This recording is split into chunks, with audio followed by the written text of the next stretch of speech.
Most insurance companies see you as a claim number. Most law firms see you as a case file. When their top priority is their bottom line, you only get a fraction of the attention that you deserve. At the law firm of Burke, Schultz, Harmon, and Jenkinson, it's personal. We listen to our clients to see the whole picture, because every part of you is important. For a team built on relationships and results, call Burke, Schultz, Harmon, and Jenkinson at 304 Lawyers, or visit us at burkeandschultz.com. When it comes to providing you with a better car buying experience, CMA's Chevrolet of Martinsburg takes it personally. Why? Because we're employee-owned. That makes us neighbors. And good neighbors take care of each other. Come experience the honesty, transparency, and value we provide every customer, every neighbor, each and every day. At CMA's Chevrolet of Martinsburg, owners just care more about you. Not sure where to go or who to trust with your flooring project? And start with Trips Flooring, proudly serving the area for more than 25 years, specializing in floor sanding and refinishing, along with installation of new flooring, including hardwood, tile, vinyl, laminate, carpet, and the hottest trend in flooring, luxury vinyl, tile, and luxury vinyl plank. Are you on a budget? Check out their warehouse, cash and carry, or call 304-229-7009, or visit them online at tripsfloorsanding.com. You have choices when it comes to appliance repair, but before you call a large corporate chain, consider what BW Appliance brings to the table. BW Appliance Repair offers fast in-home appliance repair services to the eastern panhandle of West Virginia, including Jefferson County and Berkeley County. We strive for professionalism, dedication, and honesty.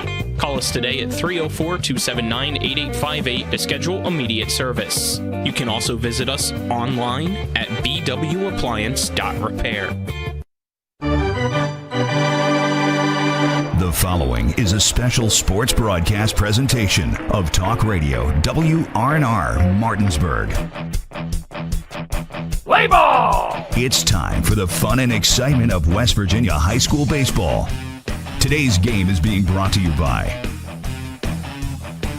Trips Flooring, Hagerstown Ford and Hancock Chevrolet, the Mansion Ferretti Law Firm, the Brown Funeral Homes and Cremations, Robert Fields and Sons, the Larry DeMarco team at Century 21 Modern Realty Results, the law firm of Burke, Schultz, Harmon, and Jenkinson, Cody's Auto Body, the Mirius Group of Ameriprise Financial Advisors, the Berkeley County Health Department, WVU Medicine Berkeley and Jefferson Medical Centers, Parsons Ford of Martinsburg, Dignity Memorial Rosedale Funeral Home and Cemetery, the Skinner Accident and Injury Lawyers, L.A. Roberts Jewelers, CMA Honda of Winchester, CMA Chrysler Dodge Jeep Ram of Martinsburg, and CMA Chevy and Toyota of Martinsburg.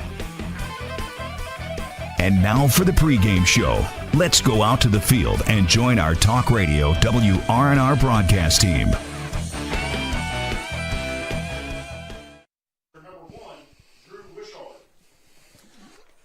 Welcome out to P.O. Faulkner Park here in Martinsburg, West Virginia on the Hagerstown Ford pregame show. Hagerstown Ford, revolutionizing the car buying experience. You can buy your next vehicle online. They'll deliver it to you, and if you don't like it, they'll take it back. Visit them online at fordofhagerstown.com. Martinsburg Bulldogs wrapping up the regular season here at home against Mercersburg Academy. Dylan Bishop and Trip Tobin with you on the call. Trip, we're getting ready to go here in just a few minutes. Martinsburg trying to wrap up the regular season on a good note here. Yeah, I mean, they seem to be starting to hit the ball pretty well. The pitching certainly coming around. They've had to dig a little deeper into their pitching staff now that Grant has been sidelined a little bit. Clayton Elliott's back, though, through a great game the other day. We're going to see pretty much Johnny Holstaff here tonight with the Martinsburg as they end up the game. They're coming off a 14-4 victory off of Mercersburg the last time they faced them, and then they're hoping they can keep those bats going. Also, they have they have a 5-0 win over Broadford. Is it Broadford? Broadford. Yeah, Broadfording, and then tough loss to Spring Mills, who they're going to face here in a couple of days. So good tune-up for him here. A good idea to get the Jameer out there, give him 30 pitches, and get him ready. And I think we're going to see Martinsburg use a lot of different guys here tonight and try to prime everybody up for their last regular season game and then get ready for next Tuesday's matchup in the regionals. Yeah, that'll be Martinsburg Spring Mills on Tuesday. We're planning on being there for that, and at Musselman on Monday for their Wheeling Park game to kick off the regionals. And before we kick off this game, we'll take a 2-minute break. Come back with more Western High School baseball on TV 10. Hey, it's Cody from Cody's Auto Body. You're a potty mouth. But we do a really great job fixing cars after an accident. I know, but you're still a potty mouth. I'm possibly the best friend you could ever have. You are, but potty mouth. If you need your car repaired, come to Cody's Auto Body, located at 851 Wilson Street in Martinsburg. Because that's Cody's with a T for f***ing trust. See? Potty mouth. Leave me alone. Providing reliable protection since 1877, we are Farmers and Mechanic Insurance Companies. For over a century, we have been dedicated to provide dependable insurance protection and excellent customer service. We specialize in auto, home, farm, and business insurance. Our products are backed with personal, hands-on service. You can trust us to protect what matters most to you. For all of your insurance needs, there's Farmers and Mechanics Insurance Companies.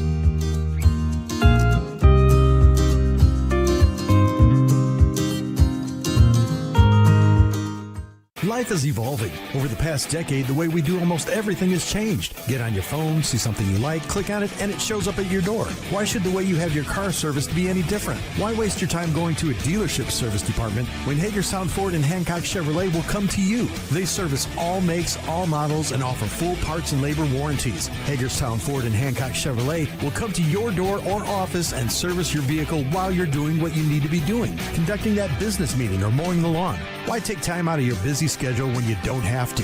Hagerstown Ford and Hancock Chevrolet's friendly, knowledgeable staff will come to you where you live or where you work for full service maintenance, from oil changes to tire rotations, brakes, batteries, multi-point inspections. They handle it all. Hagerstown Ford and Hancock Chevrolet is committed to delivering the best of the best to their customers. Trust them to service your vehicle where you're at home or at work. Skip the time-consuming and terminal wait at the dealership. Schedule your appointment at fordofhagerstown.com or hancockchevy.com. Starting lineups on TV 10, brought to you by CMA Honda Winchester, located at 3985 Valley Pike in Winchester. Call 540-686-1622 at CMA Honda of Winchester. Owners just care more about you. Mercersburg will come up in the top of the first to the mound, and their lineup goes like this. They'll start off with catcher number 1, Drew Wishard, then followed by shortstop number 13, Landon Myers. Then 3 spot, it's Tyson Brown, the center fielder, number 24. In the cleanup spot, it's Andrew Kramer, number 5, playing second base. The right fielder, number 3, Keaton Barclay, will hit 5th, followed by Cam Murillo, the first baseman, number 11, in the 6th spot. Then it's Grant Alter, third baseman, number 25. Nick Rosenberry, left fielder, number 16. And Kellen Benner, number 23, the pitcher, starting things out for Mercersburg. For Martinsburg, in the top of the first, starting pitcher, Jameer Brown will be throwing to Braden Fox behind the plate. Starting battery is brought to you by Cody's Auto Body at 851 Wilson Street in Martinsburg. Family-owned, offering superior customer service and great pricing for a job done by experienced and certified technicians. Call 304-901-4777 or visit their Facebook page. We're getting ready to start things out here. Dylan Bishop and Trip Tobin with you on the call. Kyler High and Brady Masters producing back at the studio. On-site producer Colton Musgrove, and behind the main camera on TV 10, Ethan Elliott. And in between, like we've done before, in between the top and the bottom of the first inning, we'll get you, instead of a commercial break, we'll throw it to our pregame interview with Coach Aaron Byler of the Martinsburg Bulldogs. Trip, we're going to start things out here. Jameer, what we've heard tonight is about 30 pitches from him before we start going deeper into the bullpen. Johnny Holstaff, as you said. And that'll be interesting to kind of keep guys fresh as we get close to the start of regionals for the Bulldogs on Tuesday against Spring Mills. Yeah, it's very important to keep all your pitching, arms fresh. I mean, you certainly want to win tonight, but tonight ultimately doesn't mean a lot. It's a great tune-up game for Martinsburg. Again, with Grant down, it forces them to put some guys, and maybe in a position where they're not quite comfortable. And so that's how regionals is going to be. You're going to be in uncomfortable positions, and there's going to be times when you are called to do a job, and maybe you're not exactly where you play all year long. But right now you see Liam Coe at second, Deion Fisher at short. So some young guys out there, 2 freshmen up at the middle, and that's a lot of pressure on those guys, but a great opportunity, and I hope they're enjoying it and taking it as it is. But certainly Martinsburg wants to keep everybody fresh and try a couple different defenses tonight. Strike to start things out to Drew Wishart, and then running one close to him. Thought at first that it did actually hit him, but it did too. Gets to the backstop. Wasn't sure if it hit his helmet or hit his bat or if it hit Fox's glove. It must have been the glove. It's 1-1.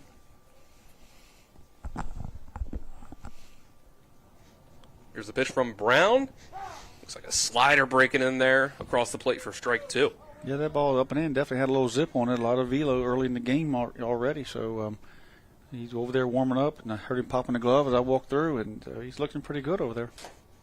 That 1-2 going to be fouled off by Wishart to stay alive. Looked like it might have been even the same pitch, similar locations. Yeah, he thought he could just bend his knees again there, but good job by Wishart to fight it off. The Brown back onto the rubber. Wind up and fires. And strike 3 will hit the outside corner. Wishart goes down looking. Yeah, that time curveball, it was a big curveball that time, dropped off the table there. I think he thought it was going to be up and ended up being a little, dropped down in the zone there on the outer half. Wishart don't really like it as he's walking over saying it was kind of wide, but umpire Mr. Stollifer behind the plate said it was strike 3. I have a pretty solid view of that outside corner for righties, and I looked like it clipped it. First pitch to Landon Myers. It's a fastball that runs low.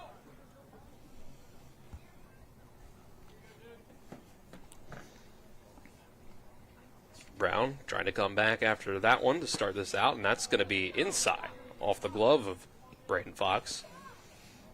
Defense behind Brown this evening for Martinsburg. It's Zarnecki, Fisher, Coe, and Loper from left to right in the infield, third base to first. And left to right in the outfield, it's Clayton Elliott, Brody Robinson, and Malachi Green. The 2-0 will hit the inside corner for strike. Yeah, that's a tough pitch right there to hit on the inner half of the plate with that kind of velocity, running in a little bit, as the ball did have a little bit of arm side run, and a great pitch there by Jameer. That 2-1, that's going to hit the zone as well, 2-2.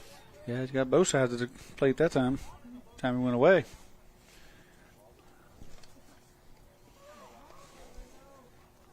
Brown looking for a strikeout pitch. He will get it again. Sending down Mercersburg looking twice in a row. He had a big curveball, froze him. He started ducking, and he just walked away. He knew he'd been had.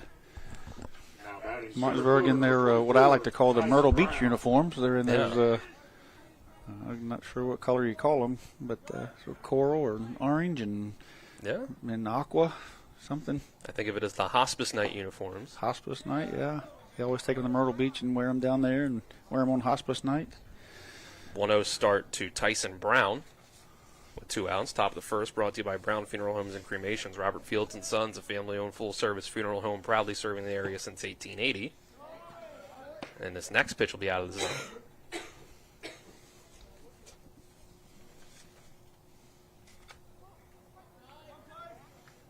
Brown taking his time. Come with this one. That will be a strike.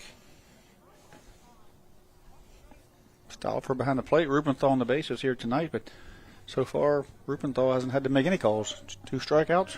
Yeah. The 2-1 will be outside, ball 3. Brown followed by Andrew Kramer. If the inning continues. Brown versus Brown. Let's see which one prevails here. Comes the 3-1 from Jameer, and Tyson will swing through this one for strike 2. He's sitting on fastball, and he got one up. Maybe it might have been a little mistake from Jameer. Got away with it, but he couldn't catch up to it. So unless he hits it, it's not a mistake, right? Full count, 2 outs. Here comes the pitch from Brown. Got him swinging on a fastball outside the zone to send down the side on strikes. 3 up, 3 down, and none hit out in the field. Martinsburg will go to the bottom of the first. Before we do that, instead of taking a commercial break, we'll get in our pregame coaches interview brought to you by Trips Flooring. Not sure where to go or who to trust with your flooring needs? Call Trips Flooring at 304-229-7009 or online at tripsfloorsanding.com. Here with Coach Byler of the Martinsburg Bulldogs. Coach, we just saw you guys earlier in the week on Monday. How did you feel about that outing from you guys, and what you want to take away from it going forward? Yeah, we kind of tell them, the goal at this time of year is to get better every day, and I thought we played really good baseball on Monday, played clean baseball, had some timely hitting there.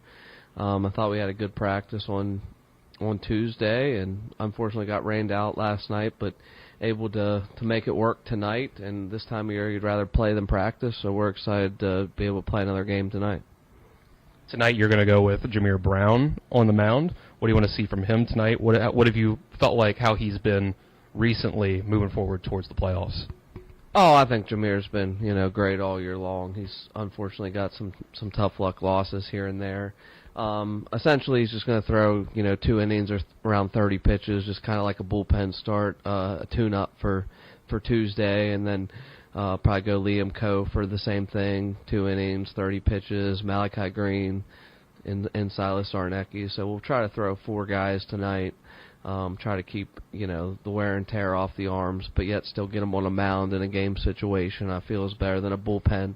So that's kind of what we're going to do tonight, and, everything's kind of prepping for Tuesday and when the regional tournament starts. And what will be that message to the guys at the plate today? What do you want to see from them just moving forward? I thought our approach has been good for a couple weeks now. Even in the loss against Spring Mills, I thought we barreled some balls. Thought we had some really good at-bats. I think we've really limited the strikeouts and put the ball in play and been able to put the pressure on defenses a lot more than we have early on, and that's all we can ask for them. Just hope they continue to do those things. All right, Coach, thanks for the time. Good luck tonight. Thanks, Dylan. Thanks to Coach Byler for the time before this one. And we'll get ready for the bottom of the first. Here, brought to you by the Larry DeMarco team at Century 21 Modern Realty Results. Look for a home in the tri-state area. Call the Larry DeMarco team at 304-263-4222. Visit them online at modernrealtyresults.com. It's Jameer Brown to lead things off for the Bulldogs. We'll get you their full lineup here as they're at the plate.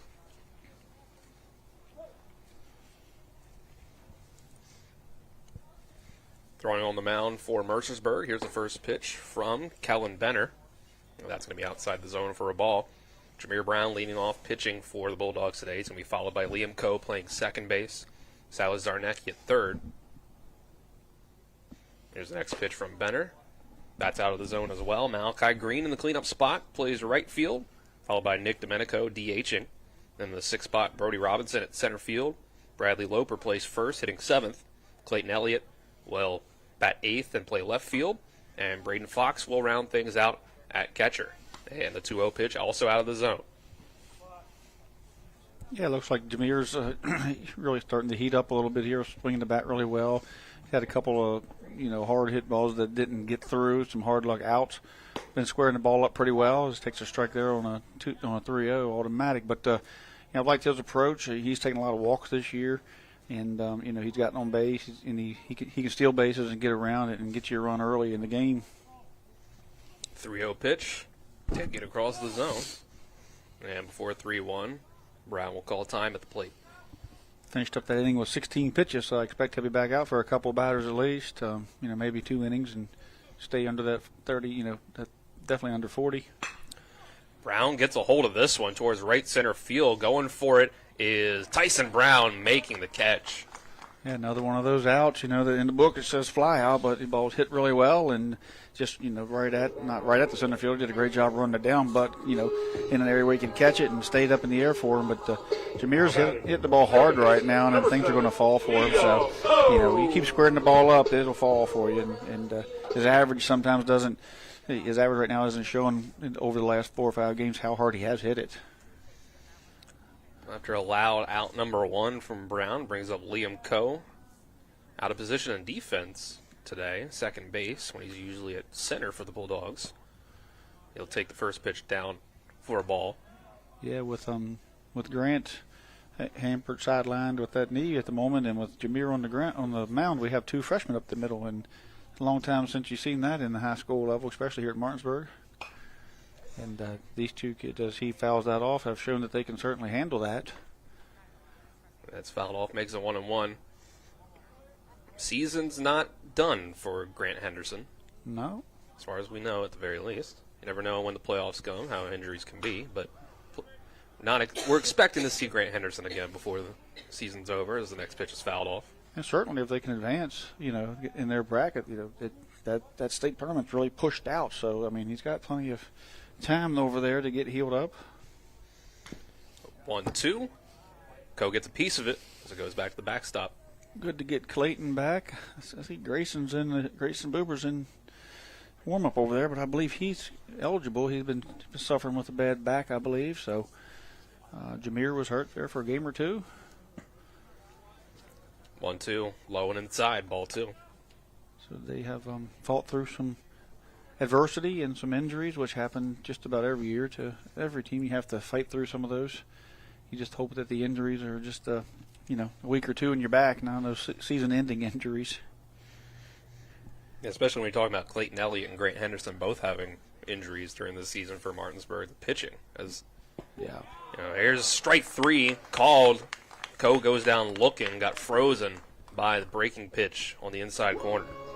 Yeah, I think he wasn't expecting it because, he just kind of froze there. He generally doesn't strike out a lot, swings the bat, certainly doesn't go down looking much. So great pitch there by the pitcher. Got to tip your cap to him on that one because he struck out a very competitive out for Martinsburg right there. It's going to bring up Silas Zarnecki. 2 outs, nobody on. First pitch from Benner, that will hit the zone. Across the chest for strike 1. Zarnecki's certainly one of the best on-base guys that Martinsburg's had, and I think he leads the team in hits. He's earned that spot there in the lineup and at third base. Takes strike 2. There was a lot of what ifs coming into this season, and that's how Zarnecki wasn't one of them. He last year come out and set the pace.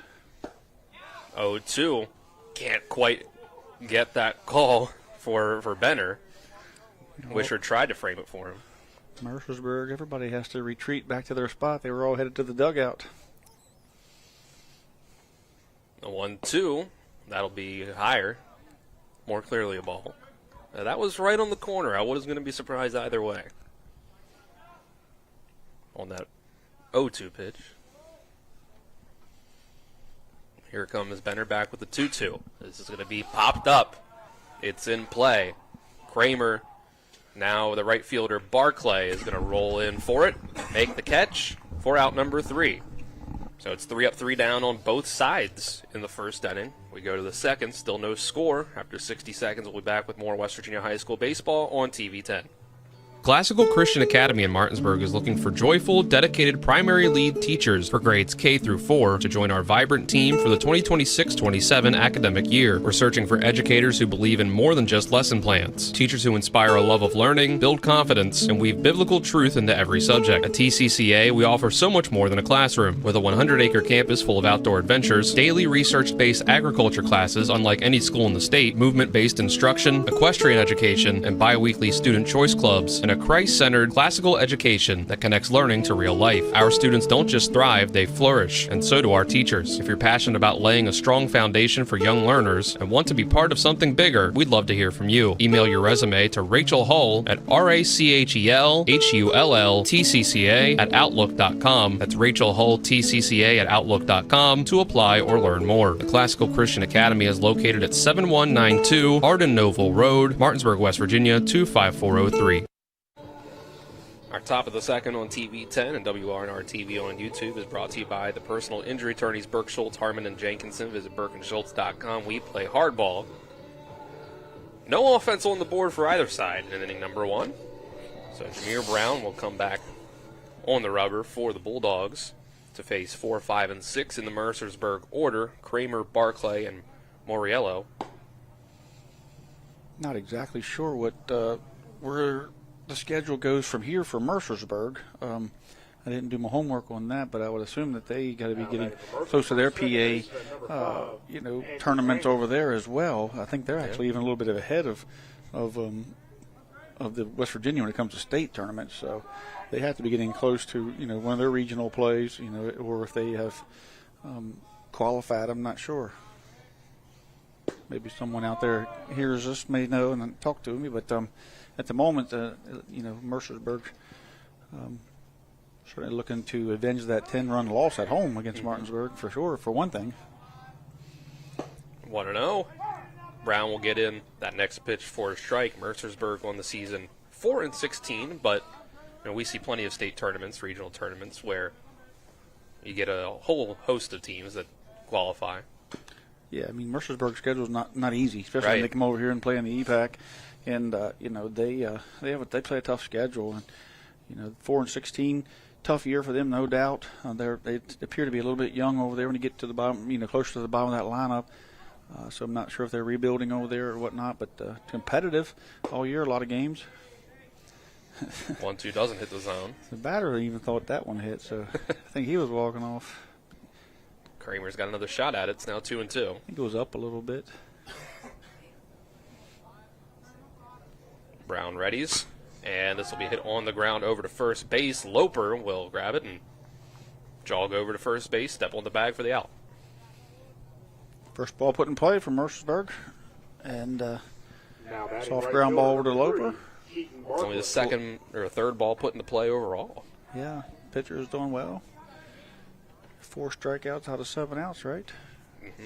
Keaton Barclay now to the plate with 1 out.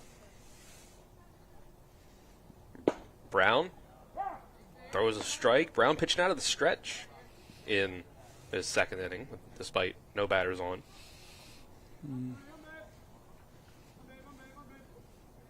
Now back to more of a windup, and that hits the zone. Be working on it, a little bit out there. Maybe Coach Zarnecki told him maybe, pitch some from the stretch this inning if nobody gets on. It's probably going to be your last live inning into a regionals. True. So good idea to get out there and get in the stretch a little bit. 0-2, and this is going to be hit on the ground as well. Again to the right side, Liam Coe. A little flip over to first for the second out. Hey, good job there by, I know Coe makes the play, but Loper, when it was first hit, he made a step towards it and pointed towards the second baseman like, this is all you in the hole, and he retreated back to first and made the play look easier than what it was, but that could have been, a tough play if it had turned into a PFP with Jameer Brown getting involved. Loper did a good job directing his young second baseman out there to that play. But right at the moment, right now, Mercersburg can't catch up to Jameer's fastball. That's why you're seeing all those balls get pushed to the right side from the righties. Brown will start this at-bat with an off-speed pitch in the dirt. Camarillo, first baseman, number 11, comes up. Here's the 1-0. This is going to be again over to that side, late on the fastball. This is thrown to first again by Coe for the third out. So 3 up, 3 down. This time all into play after it was 3 up, 3 down on all strikeouts. And we go to the bottom of the second. Still scoreless here from P.O. Faulkner. It takes 60 seconds. Back with more West Virginia High School baseball on TV 10. Car accident? Get more with Mansion. If you've been hurt in a car accident, time is critical. You've got car repairs, legal deadlines, and medical treatment that can't wait. The sooner you call Mansion Injury Law, the sooner we can help you. Because memories fade, evidence gets lost, and photos can't be retaken. You only get one chance. Let us help you make things right. Get more with Mansion. Call 1-800-557-4LAW.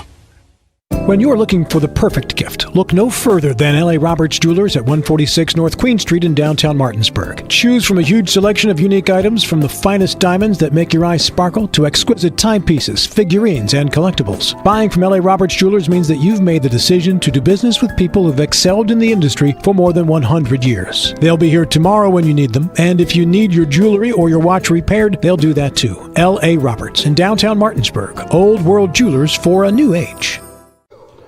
Bottom of the second, brought to you by the Berkeley County Health Department. Prevent, promote, protect, offering public, clinical, and environmental services at 122 Waverly Court in Martinsburg.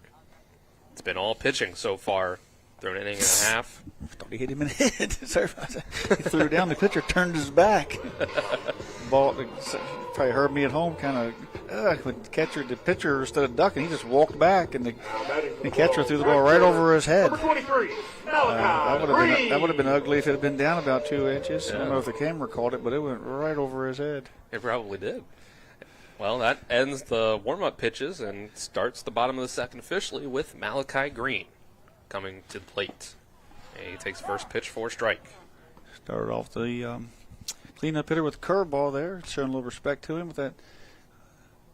Malachi Green can certainly looks very comfortable in the box there from the left side. 0-1 will go low and outside for a ball. Provided plenty of pop to that Martinsburg lineup throughout the spring here. A lot of extra base hits for Malachi. Benner readies with the 1-1. Green seemed like he really wanted that one, but it was too high and outside for him to do much with it other than foul it back. Yeah, he's done a good job, with 2 strikes of, fouling pitches off, and they were fighting them off onto the right side of the field, going with him. He doesn't pull everything. 1-2. Green sharply hit ground ball just past the glove of the second baseman Kramer for a base hit. That's our first hit of the day. Yeah, you got that through there pretty quick. First thought it might be a ground out, but as it took that second hop, it skipped on through. It's picking up speed. Good velo going out of there across that infield. Now batting, designated hitter number 3, Nicholas Domenico. Domenico will come up now, first batter to be at the plate with a runner on base. Nick has done a great job here. Got a little more pitching opportunities here as the season wore on with a couple of guys going down. Not that he didn't deserve them early, just it needed as much. He definitely needed him out in the outfield. And then when a couple of guys goes down, he has to come in here and pitch. And he's done a great job of shutting the door a couple games. And he's going to really send this one, but it actually dies out in the outfield and to the right fielder, Barclay, making the catch. Yeah, it left our side. It looked like it had something on it, but I think he got it off the end of the bat, and then it just kind of stayed up in the air there and died off pretty quick. He just missed that one. If he could have just missed a sweet spot as he got that thing capped there and had a good swing on it. Center fielder, number 11, Brody Robinson. Sends down Domenico and brings up Brody Robinson playing center field for the Bulldogs today. First pitch from Benner, and that will hit the zone for a strike. We'll see where the lineup and defensive alignments move around for Martinsburg as they change pitchers. 0-1. Robinson hits this one over towards right field as well. Barclay once again makes the play, tries to double up Green at first, but he's back in time. But that's 2 outs. Malachi did a good job. He got off, bellied up to the baseball, got a good look at it, got off as far as he could just in case he did drop it so he wouldn't get thrown out second, but not far enough that if he did catch it, he had to get back. So good base running there by Malachi, good coaching. He just come up through the ranks here, something they teach a lot of base running. Did a great job there as Malachi got back in time. It's 23 pitches to get the first 5 outs for Benner on the mound for Mercersburg. First pitch to Loper. That's going to bounce past the catcher, Wishard, and lets Green move up to second. Talked about the weather on the break. Going to be a lot warmer Tuesday when Martinsburg takes the field, but they certainly need to get these bats heated up. They do have, as Coach Bauer said, their approach has been good at the plate, and they've seen a lot of pitches, but they just haven't seemed to be able to string together a lot of hits against good pitching or at least above average pitching. 1-0 to Loper is in for a strike, and if you've been waiting for heat wave to roll through or the sun to break through a little more, warm it up. Look at the beginning of next week. 92 on Monday and Tuesday, 87 on Wednesday, and the 1-1 big swing and a miss for strike 2. Brad needs a big hit here to get his confidence going into the regionals. He's had an up and down season. And the big senior here has been a big part of Martinsburg baseball here for a couple years, and it's just nice to see him get hot here towards the end of the season and kind of get back to what we know he can do. Here's the 1-2 to Loper. He's going to hit this one, but it's going to be on the ground. One bounce over to Kramer at second, throws to first, 4 out, number 3. Martinsburg, the first ones to get a runner on base, but can't get him home. We'll go to the third inning, still 0-0. We'll be back in 60 seconds with more West Virginia High School baseball on TV 10. Life is evolving. Over the past decade, the way we do almost everything has changed. Get on your phone, see something you like, click on it, and it shows up at your door. Why should the way you have your car serviced be any different? Why waste your time going to a dealership service department when Hagerstown Ford and Hancock Chevrolet will come to you? They service all makes, all models, and offer full parts and labor warranties. Hagerstown Ford and Hancock Chevrolet will come to your door or office and service your vehicle while you're doing what you need to be doing, conducting that business meeting or mowing the lawn. Why take time out of your busy schedule when you don't have to? Hagerstown Ford and Hancock Chevrolet's friendly, knowledgeable staff will come to you where you live or where you work for full service maintenance, from oil changes to tire rotations, brakes, batteries, multi-point inspections. They handle it all. Hagerstown Ford and Hancock Chevrolet is committed to delivering the best of the best to their customers. Trust them to service your vehicle where you're at home or at work. Skip the time-consuming and terminal wait at the dealership. Schedule your appointment at fordofhagerstown.com or HancockChevy.com. Top of the third on TV 10, brought to you by WVU Medicine, Berkeley, and Jefferson Medical Centers, leading healthcare here and everywhere. We have our first CMA Chrysler Dodge Jeep Ram of Martinsburg called to the bullpen as Liam Coe will take over after 2 clean innings of work from Jameer Brown.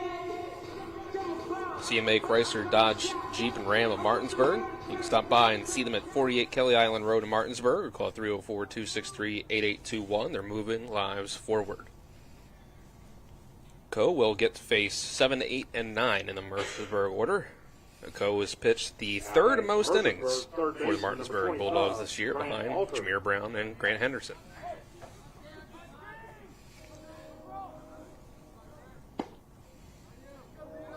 First pitch of his is out of the zone for a ball.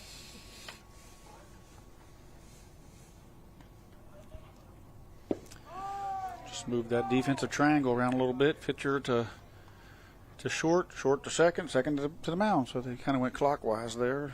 Maybe like in a volleyball move where they just kind of reset. Yeah, 2-0 out of the zone as well. Ball 3. So Coe, looking to get settled on the mound, is going to start with a 4-pitch walk. You got to certainly don't want to get the leadoff man on, as we see Mercersburg starting to warm a gap. So maybe they are also going to change pitching, every couple innings. Coe, ERA under 2 so far this year, but 22 walks to 26 strikeouts. First pitch in for a strike to Nick Rosenberry after Grant Alter reaches first. Certainly had an unbelievable freshman season, And the next pitch will bounce, roll away from Fox, but close enough to where the runner stays. Sometimes you can get a freshman to come up and pitch. Sometimes you can get a freshman to come up and play some defense. Maybe you get a freshman phenom that can be in your lineup every day offensively. This young man did all 3 all year. Next pitch going to be fouled off of Rosenberry. I'm sure we, as a pitcher, we mentioned it ad nauseum that we've seen him. We've televised a no-hitter of his in Little League before he got up to this level in high school. And already as a freshman, third most innings pitched behind 2 stud seniors. There's another one fouled off. Back to the backstop. Right at me. Yeah, he's done a good job of keeping himself healthy as well, too. I mean, the staff over there, even though he's played in basically every game, I believe every game, and played, very competitive. And there's a check swing, but it bounces away. They're going to say we're swinging, and Fox didn't quite cleanly field it, making the exchange to his right arm to throw, so first base was occupied, so he's out on the strikeout as he's calling it a swing. They got away. I couldn't tell if it was a foul ball, the reason why it got away from Fox. Either way, it was a half swing. Kind of got away from Fox, allowed the runner to move up. Everybody's yelling first that didn't know any better, but first base was occupied, and the batter was already out. We didn't get maybe a little bit more clarification from the umpire would have helped a little bit maybe. He kind of fell asleep as the ball gets in the dirt there, but he kind of played it like it was safe, and then eventually he made the right call there. But I wasn't watching him, so he might have already made that call. I'm sure it's easy to kind of not be thinking about it at first. Ball dribbles away. You think, oh, drop third strike, go down. But you're not thinking about the guy that was on first. But here's one that's hit high and almost able to get over to it was green as it hits off the fence, but it's foul. Yeah, it can fool you. It can fool anybody watching the game, especially when the runner on first has got a big lead or is taken off on contact, or on, as the pitch goes by, you look up, the base appears to be empty, and people are yelling, so catcher, Fox almost threw it down there, and I think he thought better of it, and maybe he just didn't handle it. Maybe it's a good thing. Another foul ball off to the right side. Yeah, he did seem like he was going to try to make a throw down there, but he just bobbled the exchange from the glove to the hand. Yeah. The batter did a good job running it out. You all just run out, and maybe you can cause that chaos and confusion, which happened. 1-2 to Benner. He's frozen by the huge breaking ball for out number 2. Yeah, that was a breaking ball that was up, and it just dropped off the table into the strike zone. Now batting number 1, Drew Wishart. Big out there, striking out with the man on second. It doesn't. If you can hit it, maybe you can move him over. It doesn't take a lot to move him over, but strikeouts are tough. Kind of Cardinals end to strike out with a man at first on second with less than 2 outs, and you want to do something to try to get him in position. So that means Mercersburg back to the top of the order, fouled off after a first pitch ball, making it 1-1 to Drew Wishart after Benner struck out. Seems like one of those Broadford innings where every ball went to the right side out of the park. Yeah. I think it's like 12 foul balls that one inning. And this is going to be in play, center field. Brody Robinson coming in for it, makes the play. Ball's not carrying tonight. You see Brody drop back, and this ball's just not carrying. You see the very first ball of the night with Jameer Brown looked like it was hit, and then the same way with Domenico, and then that ball right there, all of them died on him. It's not carrying tonight. Yeah, wind seems like it's blowing towards home plate. That means that no runs still up on the board after 2.5. We'll go to the bottom of the third. Still no score after 60 seconds. Back with more West Virginia High School baseball on TV 10. At the Berkeley County Health Department, our motto is prevent, promote, protect. Since 1935, our mission has been to provide clinical and environmental services to protect the health of the general public. We're committed to building public health in our community by offering a wide range of services, including blood pressure screening, breast and cervical screening, family planning, counseling, lab testing, and more. We perform health inspections to make sure the restaurants you visit are clean, and we prepare and coordinate plans to respond to all hazards. The Berkeley County Health Department, 122 Waverly Court, Martinsburg. The Palace Lounge in Martinsburg is the place to be. Join us every night to relax and enjoy football or basketball games featuring either the Martinsburg Bulldogs, Shepherd University Rams, or West Virginia Mountaineers. We will have steak night every Wednesday, trip nights every Thursday, and now taco and margarita nights every Tuesday. You can find us on Facebook or call 304-267-7520. The Palace Lounge is located at 1350 Edwin Miller Boulevard in Martinsburg. Still no score as we start at the bottom of the third from P.O. Faulkner Park. Bottom third brought to you by Dignity Memorial Rosedale Funeral Home and Cemetery. Attention to detail like no other. Visit dignitymemorial.com. Mercersburg leaving Kellen Benner on the mound for a third inning of work. They'll get to face 8, 9, and back to the top of the order for the Bulldogs. Elliott, Fox, and Brown. Dylan Bishop and Trip Tobin with you on the call for TV 10, WRNR TV on YouTube. Kyler High and Brady Masters producing back at the studio. Colton Musgrove producing on site. And Ethan Elliott controlling the cameras here from P.O. Faulkner. Clayton Elliott. Clayton Elliott steps in, playing left field today. You mentioned on Monday coming back from injury. Still getting back into the swing of things. First pitch out of the zone. Yeah, Martinsburg, good to see him back out in the outfield and at the plate, and certainly, definitely, most importantly, as another pitcher, as you go through that regional tournament, you're going to need all the pitching you can get. And he has to duck out of the way of this one as this breaking ball got away from Benner. Yeah, it's a good thing it didn't break, or it broke for a strike. I would have made him a highlight reel. No, it didn't. It stayed up. He kind of wanted to stay in there and watch it break, but then Last second he had to bail. Yeah, could have clonked him on the top of the helmet there. Yeah, his teammates, I'm sure, are telling him to wear it in the ear hole. Taking one for the team, right? 2-0 is the count. Benner comes back with a fastball and right on the outside black. Yeah, if you're going to throw one at the head, the next one on the outside corner is pretty good place to pitch there, a place to be. Benner shakes off his catcher once, and now time call. Elliott quickly stepping back in. Clayton Elliott into 32 tonight. They must not have had a 12 in that hospice night jersey. And that 2-1 runs up and in for ball 3. Where do you think he's going to go with this pitch? 2 as head, 2 on Try the to outside. hit that outside corner again. He's setting up out there, isn't he? There's that 3-1, and that's a high fastball. Swung through for strike 2. Well, he can't stay with what he was doing. One at the head and one on the outside. Now it's 3-2. He's going to have to go. He's going to try that outside corner again, looks like. Catcher set up. Is that payoff pitch? And Elliott hits it on the ground. This is going to be over to Landon Myers, a shortstop, and Morello has to stretch for it, but he has it for the out. Nice job there by the shortstop coming in. The ball had a big chop to it. A lot of speed up there with Clayton coming out of the box. Did a good job throwing on the run. Good stretch. So that puts one down, and we go to number 9 in the order for the Bulldogs, Braden Fox.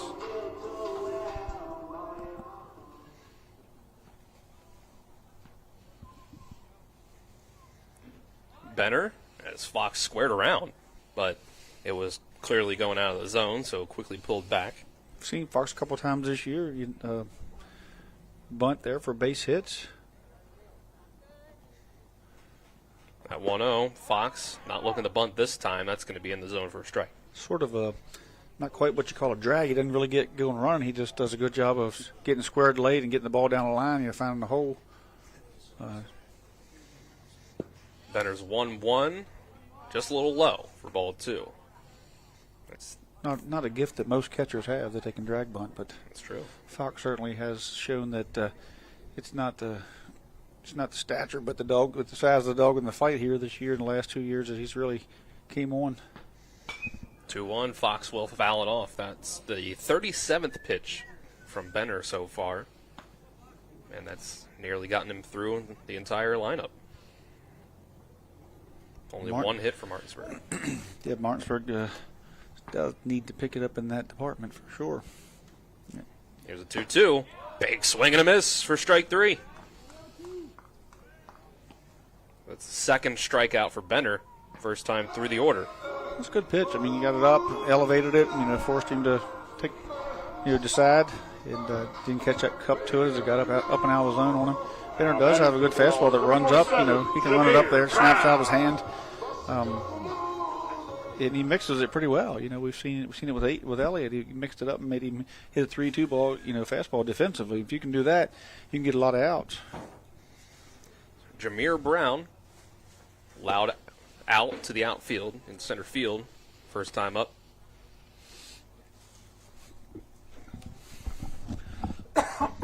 First pitch of this at-bat out of the zone. Benner. Next pitch. That'll be off speed, but can't break onto the inside corner.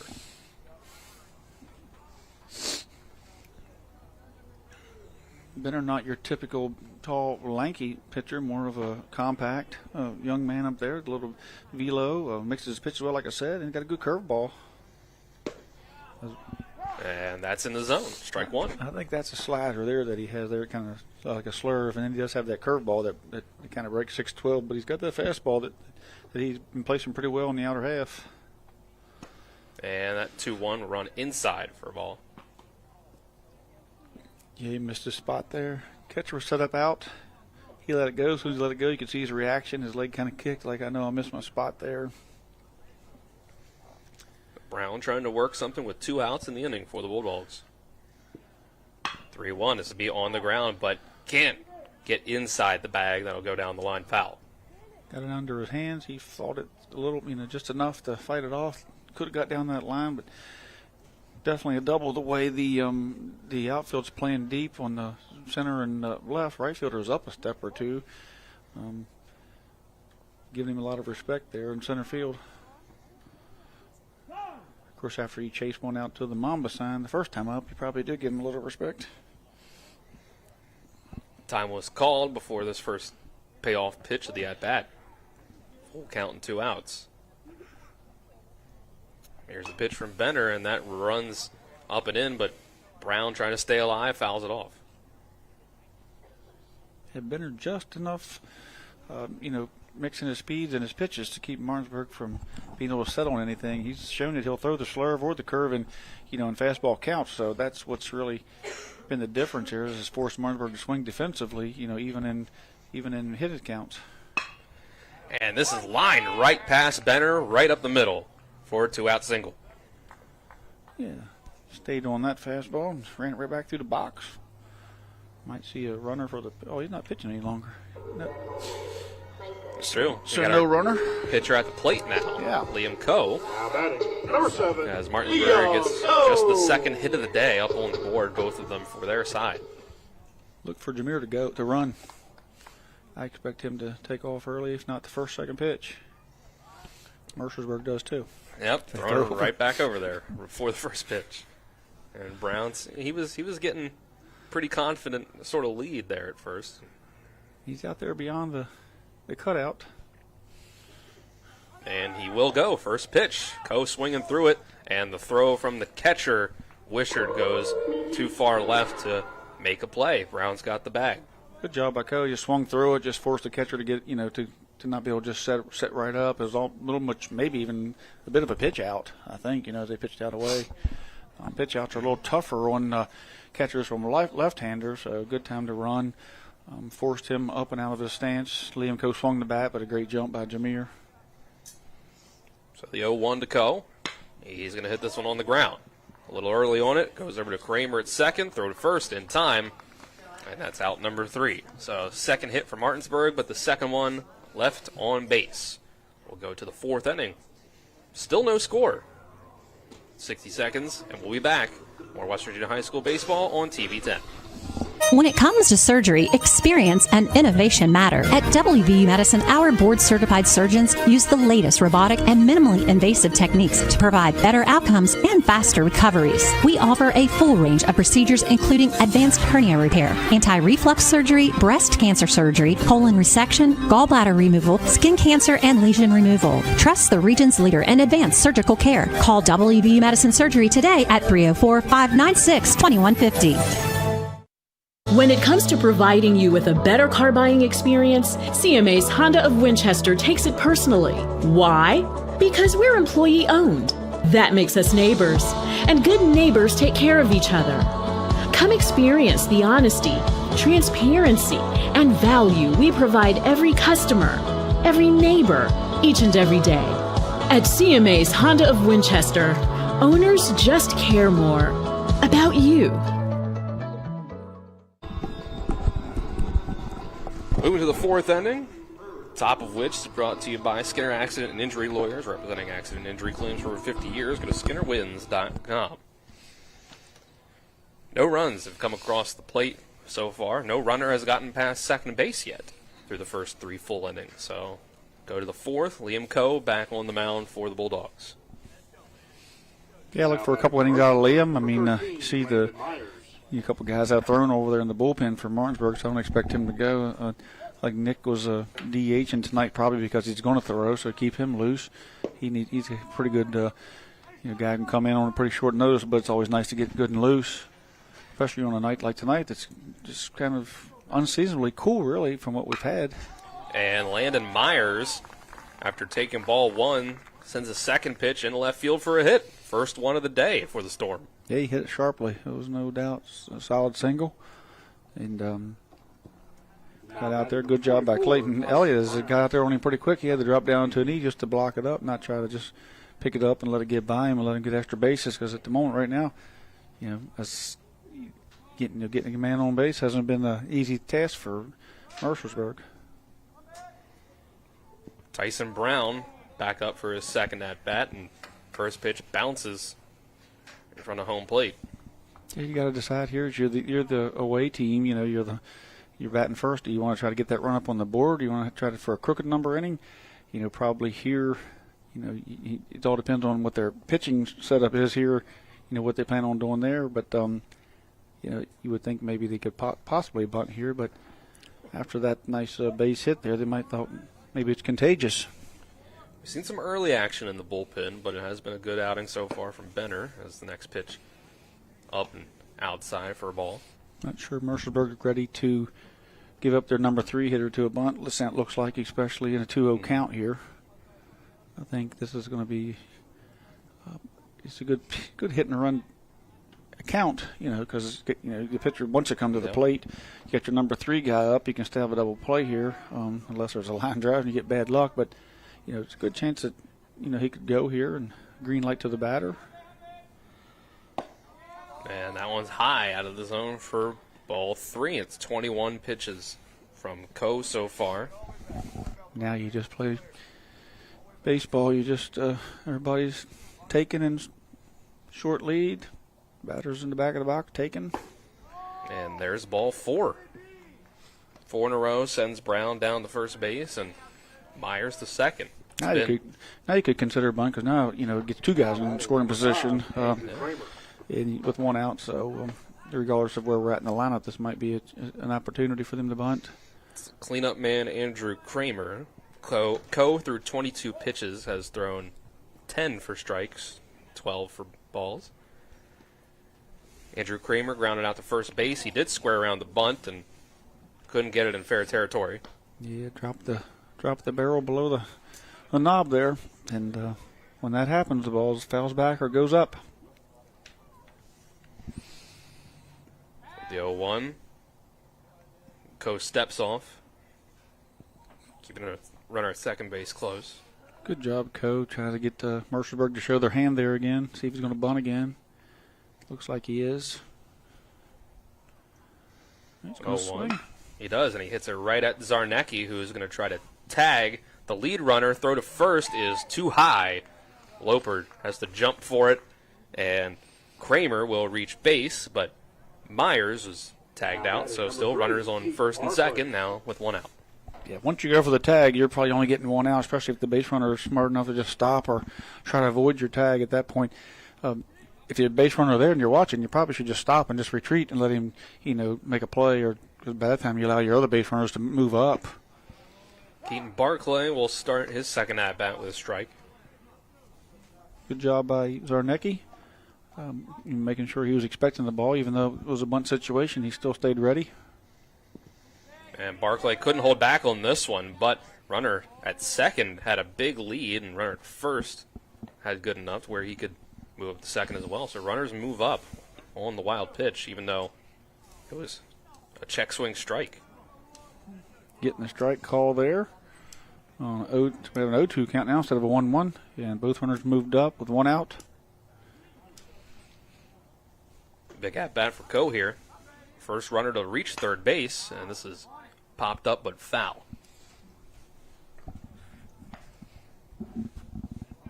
Barclay grounded out to second base in the second inning. His only at-bat so far. Martinsburg's back enough that he grounded to second base now. Oh. And this gets away. Clips off of Fox. He'd go to the plate. Coe couldn't get it into the glove. I think he had him. I think he would have. Yeah, it looked like the glove beat the foot there, but the ball just slipped out. And then he thought he had the ball in the glove. It was a big curveball, and it looked like it got down there and kind of fooled Fox a little bit, got away, but not too far. And then they made a good catcher to pitcher throw that just kicked out of the glove for the first run of the game. And that first run goes to Mercersburg, and this is one hit very high up in the air by Barclay, but this is going to be in play for Clayton Elliott, who's going to throw home. It's cut off. Zarnecki to the plate. Tag in time. Elliott to Zarnecki to Fox. Gets the double play on the sacrifice fly attempt by Mercersburg. So Martinsburg gets out of the jam, just giving up the 1 run. That's their first run of the day. So now Martinsburg coming up to the plate with a deficit for the first time. after the 60-second break. This is West Virginia High School baseball on TV 10. When you're looking for the perfect gift, look no further than L.A. Roberts Jewelers at 146 North Queen Street in downtown Martinsburg. Choose from a huge selection of unique items, from the finest diamonds that make your eyes sparkle to exquisite timepieces, figurines, and collectibles. Buying from L.A. Roberts Jewelers means that you've made the decision to do business with people who've excelled in the industry for more than 100 years. They'll be here tomorrow when you need them, and if you need your jewelry or your watch repaired, they'll do that too. L.A. Roberts in downtown Martinsburg. Old World Jewelers for a new age. The Eastern Panhandle is home to teachers and healthcare workers, farmers and fishermen, servicemen and women, golfers, bicyclists, and people who love the outdoors. Where we call home isn't any one thing, so we're not either. At Rosedale Funeral Home and Cemetery, we are honored to help you plan a celebration of life that reflects one's individuality. Our trusted local team is here to see that your wishes are honored and that your special story is told. Move to the bottom of the fourth, Martinsburg with a 1-0 deficit against Mercersburg. So Kellen Benner goes to the mound with a lead. The bottom of the fourth brought to you by Mansion Injury Law Group in Martinsburg, where it's about seeking justice for you. Go to mansioninjurylaw.com. Silas Zarnecki will start off the inning after making a nice play as the cutoff man to get the double play to get Martinsburg out of that jam in the fourth inning, just giving up the one run. Yeah, great play there. Had some excitement there at the plate that last inning, and a couple close plays there. One, Mercersburg scored on, the other doubled off on. But if I'm Mercersburg, I'm certainly taking off there and taking my chance. Took two perfect throws. Martinsburg did that, and that executed that cut play very well. First pitch to him for ball. Might be a little wake-up call for Martinsburg, as the last time they played Mercersburg went shortened game 14-4. Here they find themselves in the fourth inning down a run, and probably maybe came in taking them a little bit light, or I'm not sure, but certainly Mercersburg had come to play today. Absolutely. Kellen Benner only giving up 2 hits. He struck out 2, no walks. And Zarnecki really gets a hold of this one, left field. Rosenberry has to go back for it and gets it. Handful of feet in front of the warning track. Yeah, we're not seeing the ball fly very well tonight. Leaving the plate, looks like it's going to go somewhere, and it kind of dies off out there in the outfield. Even that one that Elliott just caught and threw in, I thought was a lot deeper than what it was, as he actually was able to get back behind it and get some momentum coming forward on it as well. And that was the difference in, getting a play at the plate, because if he has to backtrack, catch down on the run, there's no way he gets that runner at home. We go to Malachi Green. One of Martinsburg's 2 hits so far was in his first at-bat. Yeah, in the last outing, Martinsburg didn't see Benner. They seen Shirk, Hanna, and Coons, number 8, and they were able to put multiple hits on all of those guys. But Benner must have been watching and taking some notes in that last time and found the Martinsburg's defense as he's went through this lineup here a time and a half now and haven't given up a run yet. Starts with 2 straight out of the zone for bat here against Green, and the ball is thrown over his head by the catcher on the way back. But he readies to pitch now from that left side of the rubber, and Green, they're going to check down, but they'll say he didn't swing. Green laughing like he might have got away with one there.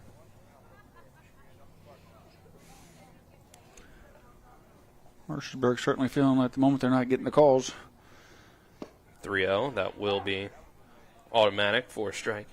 Some of the close calls just haven't went their way at the moment, and now they're starting to shake their head a little bit, and that happens in a game when a couple close calls don't seem to be bouncing your way. 3-1. Green was ready to throw the bat, but that's called strike 2. Just into the strike zone a little bit there on the outer half, as I could kind of see it go across the white line out here, but it's been a good strike zone, good consistent strike zone all night. Payoff pitch, Green, nice liner, but right to Landon Myers. Has to go to his left a bit and gets it in for out number 2. Nothing's falling tonight for either team, actually. I mean, that ball was smoked, and certainly if it gets over his head, it might even get out there to the wall the way it was hit, for extra bases. So great job. And shortstop cut to the middle, but it actually tailed back into him and made it for a tough play. Nick Domenico will try to get the offense rolling for Martinsburg. And he's first pitch swinging, and he is going to get this down. And diving for it is Tyson Brown, but it hits off of him. Domenico, he made a big turn to second, but he thinks differently as the ball was thrown in quickly. Great job by the center fielder to keep that in front of him. It looked like he was going to, go down and take a shot at it. It was going to, one of those do-or-die plays where it gets over your glove and guy ends up on third on a triple, but he was able to not only make the play, but, keep his wits to him and knock that ball down so it didn't bounce past him and keep Domenico to a single. So 2 balls that have been hit really hard. So Martinsburg's got to like that as they go through the lineup the second time.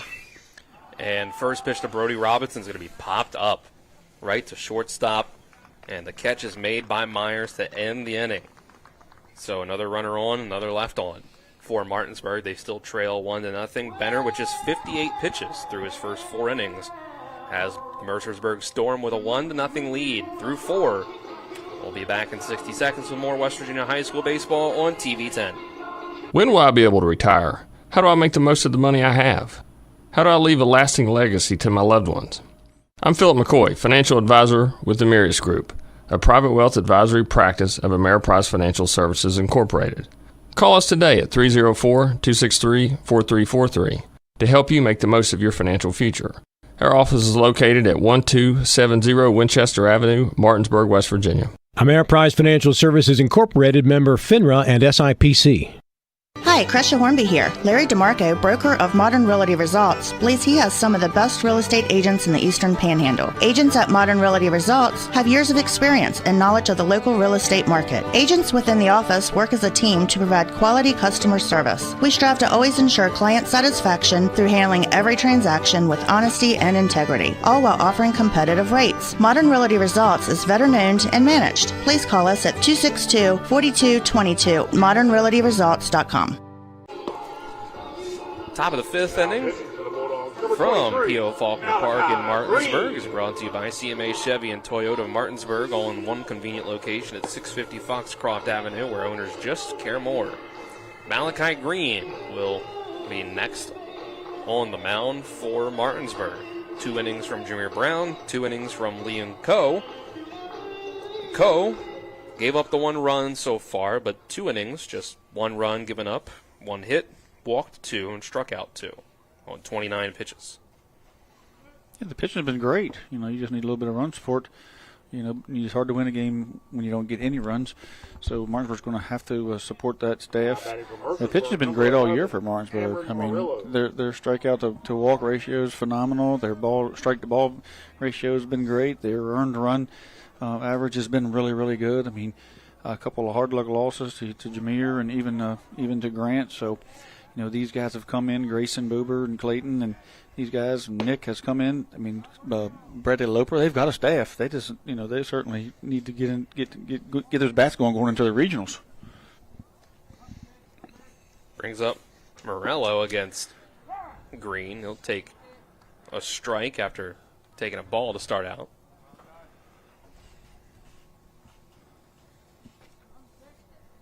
One from Green. He's working fast as a check swing. We'll say he didn't go.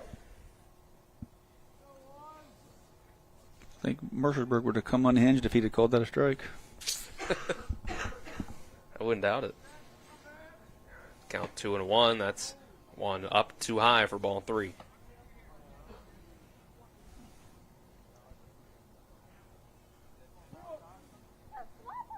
Looks like currently with Spring Mills at Morgantown, Cardinals trail 3-2 as the next pitch is swung through.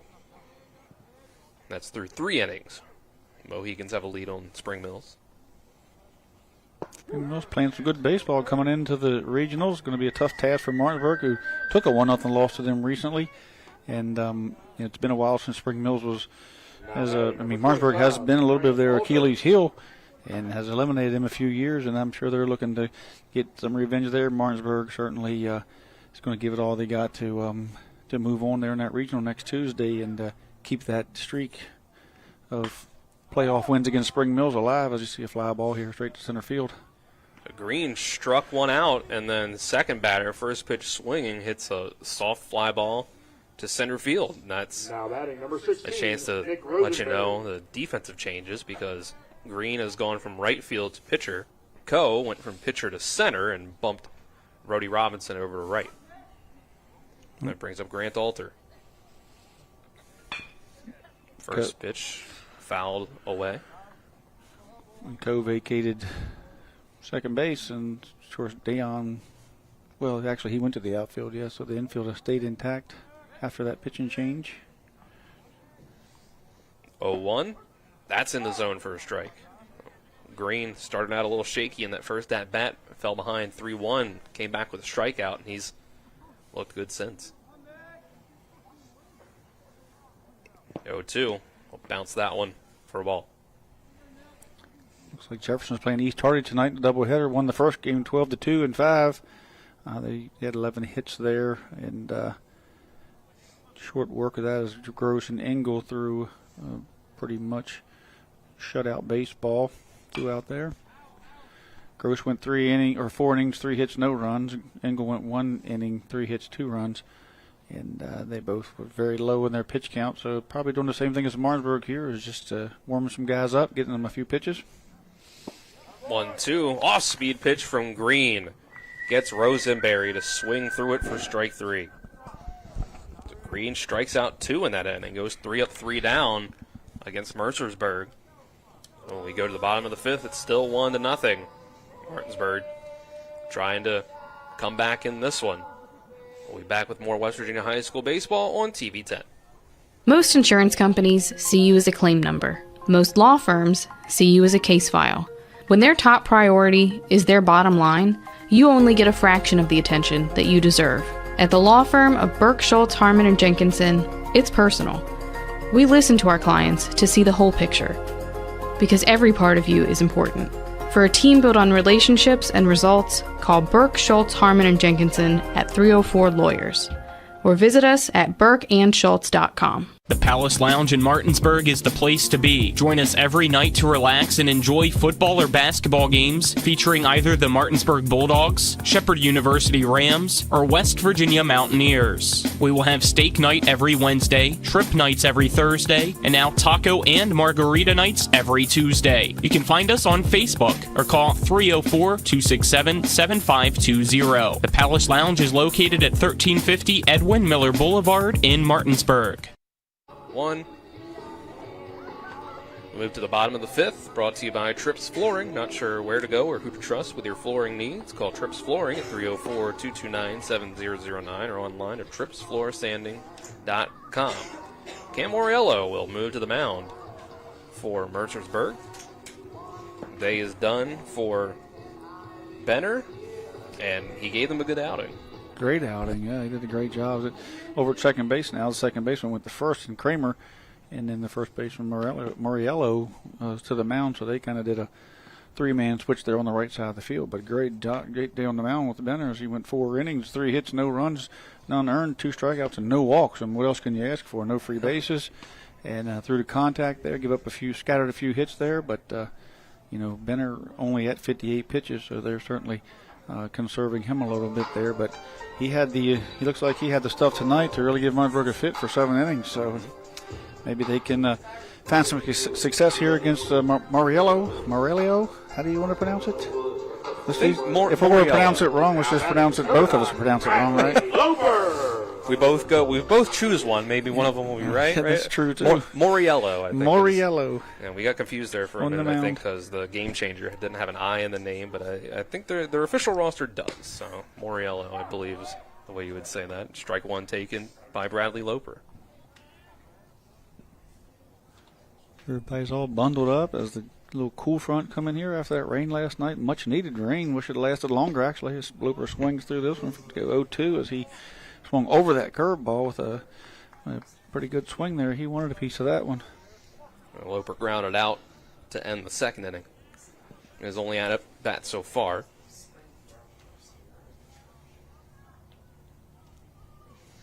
And here's one that really gets away into the other batter's box for ball 1. Yeah, he's got to hit early or stay out of those pitcher's counts. That's kind of that would be a little bit of advice as he seems to find himself down the count a little bit early at times. comes back with the 1-2, another outside fastball. Evens the count. He knows that pitcher's trying to go away from him. He's got those toes up on the line now, protecting that outside, trusting his hands to hit the inside pitch. Here's the 2-2. That catches the zone on the outside corner for strike 3. He knew he was going there and thought. I think he thought the ball was up a little bit as he got the ball up and out and took a look at it. Number 32, Clayton Elliott. Clayton Elliott out of the 8 spot. We'll try to get something going in this inning and in this game for the Bulldogs. Still no runs. Closest they've gotten is second base. Elliott barely gets the bat on this one, but it's fouled straight back. Get a courtesy walk by the umpire as the catcher took the brunt of that foul ball somewhere on the thigh or maybe worse. Yeah, he seems to be taking it pretty well, wherever it was. So, not the worst case scenario, I suppose. He got hit where you don't see the bruise tomorrow. Elliott grounded out to shortstop. His only at bat so far. Got Braden Fox on deck to follow.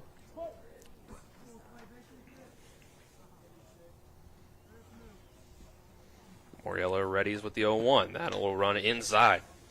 Elliott's really had a lot run inside on him. Yeah, he's ball magnet tonight. Yeah. The duck out of the way from one in his first at bat against Benner. After that concussion, he doesn't want to get dinged up again. Yeah. And he's going to slap this one right up the middle. Gets into center field for a 1-out single. Yeah, that fastball was up and over the plate. It was a hitter's dream there, and he took advantage of that. He didn't let that mistake get missed as he shot that thing right back through the box and got a barrel on it there. Stayed in there after he just about got clipped. Number 5, Mariello's got he's got a pretty good fastball. Certainly, in this temperature dipping a little bit, and everybody in their winter coats, you don't want to get hit by it tonight. Brings up Braden Fox. Struck out swinging in his only at bat. He tries to, again, potentially lay down that first pitch bunt, but it's fouled over, hits off the brick on the first base side. I thought when I seen the Clayton on first and Braden up, you might see a bunt and run. Clayton didn't take off, but kind of reading the ball down. Got Jameer on deck. You want to get Clayton over there somehow, and maybe not wanting to take the chance of with Jameer on deck getting thrown out by stealing. So they may just play it straight up, even though Elliott's getting a pretty good lead out there, making sure the inning makes it to Jameer. And pitcher does throw over. It was noticed. It wasn't just us. Yeah, it makes you, when you're over on third base and you're in a situation where your best hitter's on deck, and do you want to try to move him over? Do you want to make sure that don't get your man thrown out second? Fox again tries to lay down the bunt, but it goes foul once more. He's trying to bunt it up the first baseline, because the first baseman's back and trying to bunt for a base hit here, not necessarily so much as just a sacrifice here with 1 out. He's trying to place it there. He's got 2 strikes on him now. Here's another pickoff attempt. A pretty good one from Moriello. That was a close one, but back safe. Yeah, and he just kind of come straight, never really come set, just picked it up and threw over as Clayton was kind of dancing.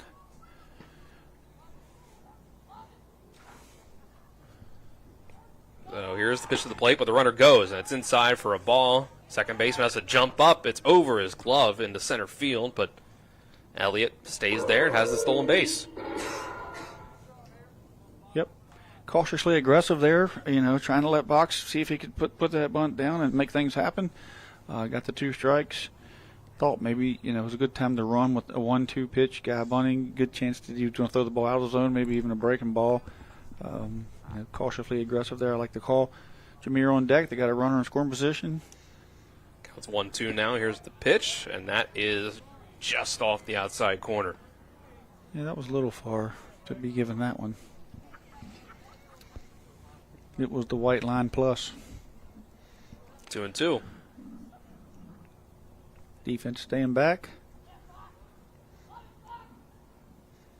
And that pitch, that is in the zone. Strike 3 came back to the inside half and froze Fox for a second strikeout. That was a good pitch.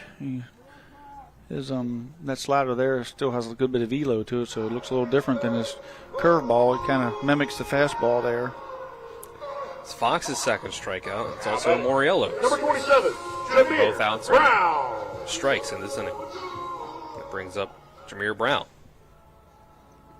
who has hit it hard up the middle both times. First one just hung in the air too long. The center fielder got it. The flag is blowing in. First pitch. That one's in for a ball. Jameer needs to keep this ball out of the air if at all possible, because it just doesn't seem to want to go tonight, and the flag blowing in pretty strong. A lot of green out there between the infield and the outfield, with the outfielders playing back, giving him some respect. The 1-0. Umpire says that one does hit the inside part for a strike.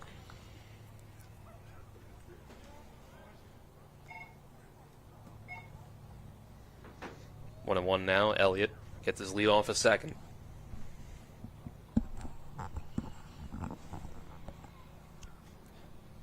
If he looks back at the runner, now an off-speed pitch that hits the zone. He's got a good curveball. I mean, he uses an off-speed curveball and more of a slider there with the velo, stays up and mimics his fastball. So, it looks like that Benner and Moriello is two of their two good pitchers in that staff that they have over there. Surprisingly, their record is what they are after watching these two guys perform tonight so far. 1-2 with 2 outs. Martinsburg still scoreless, trying to get their first run in. There's that pitch. Brown up the middle again, and it's into center field. Elliott will round third and head home. Throw cut off. Nothing to the plate. Brown. RBI single ties us at 1. Yeah, that was Martinsburg able to put 2 base hits together there, a stolen base, and you get right back in this game. Use some speed. Use a couple guys to get the ball, line drives. Right, like I said, tonight you're not getting the ball deep.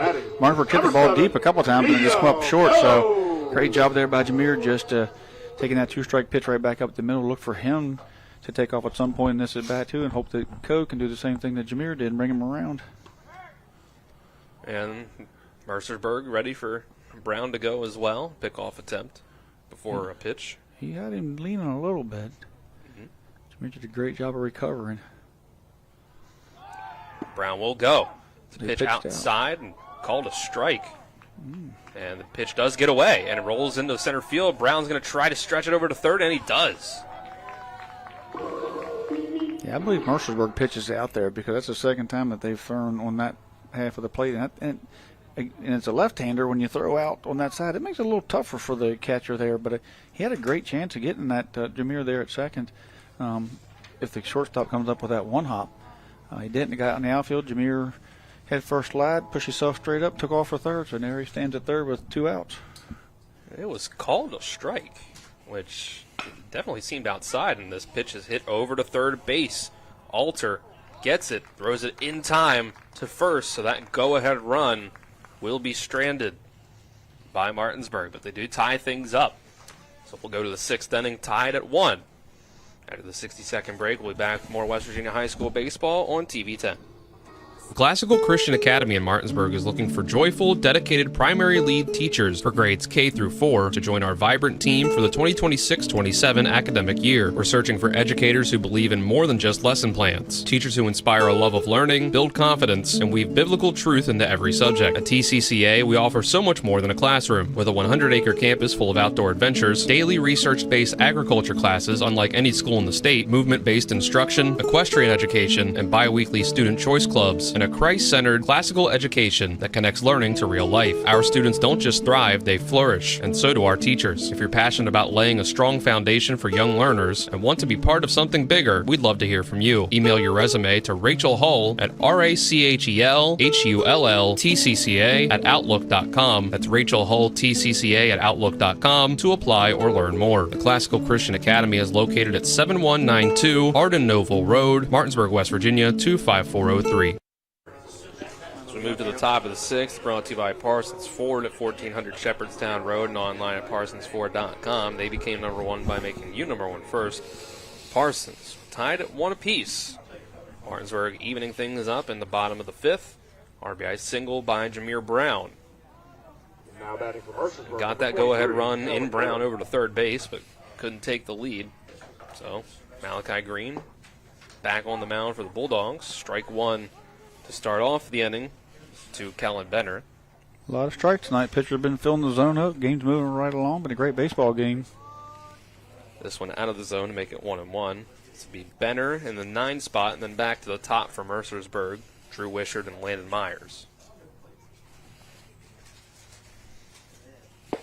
Green gets Benner to swing through this one. A strong start for Malachi Green. His first full inning and then one batter here. 1-2, fouled away. Adding to that pitching arsenal at depth that Martinsburg can tap into as they move into the regionals. I think you're going to see Zarnecki in the 7th inning more than likely. So we'll see another arm.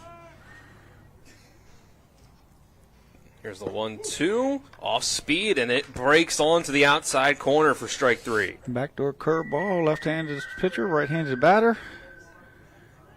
And the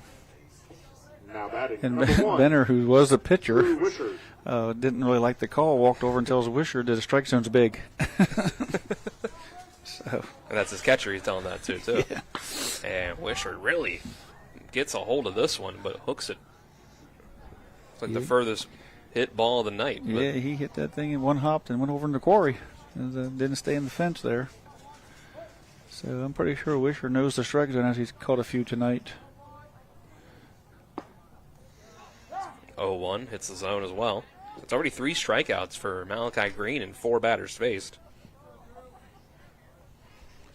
That was 6, 7, 8, and 9 in the order that he's faced. Now to the top here, he's 0-2 against Drew Wishart. He didn't like that pitch. He didn't like it when he left his hand. Tried to backdoor that curveball again like he did to Benner. Green's 1-2. That'll be too far inside.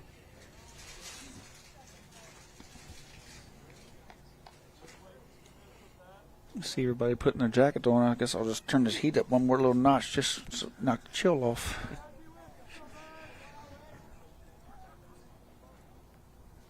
Count now 2-2. Short time. Green stepped off the mound, but now he's back on the rubber. And the pitch. And that fastball is up too high and runs the count full.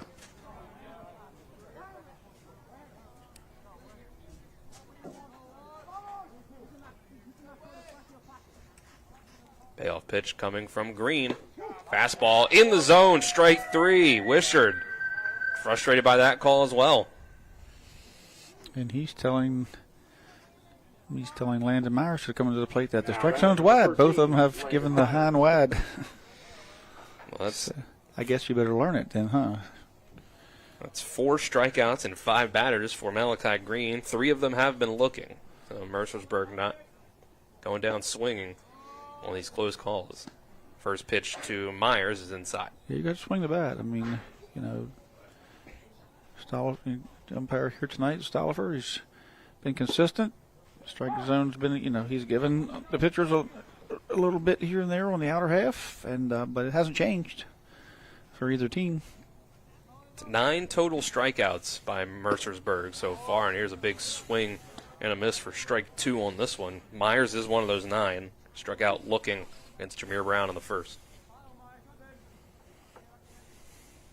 1-2. And there's another strikeout. Malachi Green. 5 strikeouts in 2 innings of work. And not a single hit given up yet. So we go to the bottom of the 6th. Still 1-1. Martinsburg will try to get their first lead of the game. This is West Virginia High School Baseball on TV 10. Insurance companies like to play games. They say they're on your side, but they aren't. We have a team that can handle any curveball they throw. At Burke, Schultz, Harmon, and Jenkinson, you get a dedicated lawyer, and every case gets a team effort.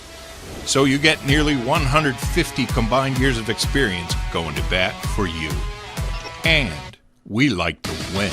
Join the team that takes your personal injury case seriously. Burke, Schultz, Harmon, and Jenkinson. We play hardball.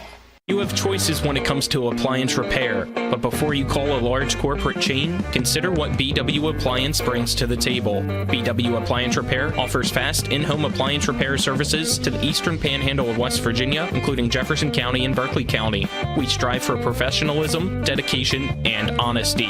Call us today at 304-279-8858 to schedule immediate service. You can also visit us online at bwappliance.repair. We're back for the bottom of the sixth, brought to you by Hagerstown Ford, revolutionizing the car buying experience. Buy your next vehicle online and they'll deliver it to you, and if you don't like it, they'll take it back. Visit them online at fordofhagerstown.com. Martinsburg needs to get the offense rolling in a 1-1 game here in the bottom of the sixth. After two very strong innings of work from Malachi Green up on the mound, 5 strikeouts, no hits allowed, no runners allowed. 2 perfect innings, and it's been 5 out of the 6 outs being strikeouts, and Game Changer says that coming into this game this season, Green had pitched 1 inning and struck out 3. Strikeout machine, and Martinsburg been hiding him. Going to unleash him in the regionals. Yeah, I guess so. We'll see 3, 4, and 5 in the order. Zarnecki, Green, and Domenico try to get something going against Camarillo in his second inning of work.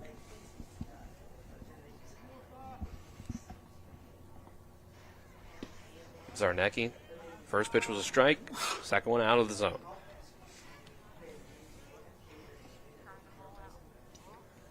Mercersburg have proven to be a tough opponent here tonight.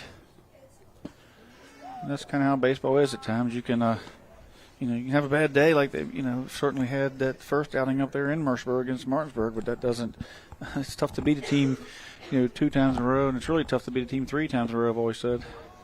It was 1-1 pitch was a ball. Now 2-1. It's swung through by Zarnecki, who was 0 for 2 so far. Popped up to shallow right and flew out to pretty deep left.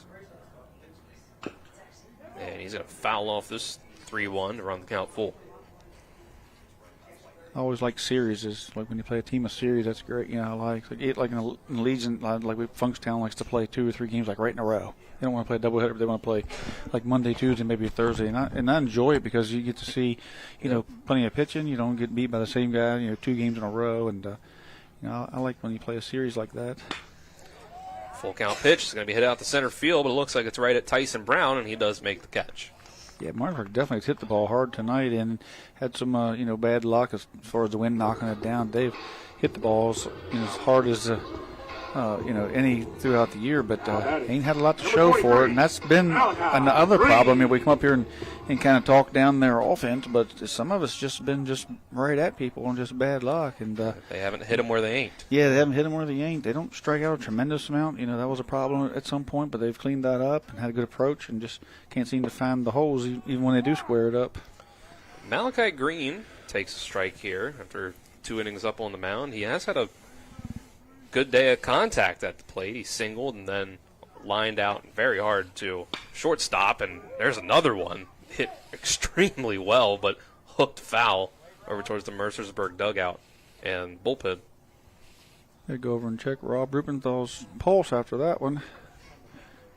It was zinging by him. At least we know the umpire's awake. 0-2. Green.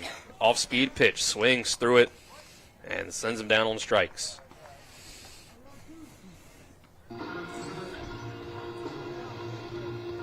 Already 2 down in the inning for the Bulldogs. And Nick Domenico is going to have to save this inning.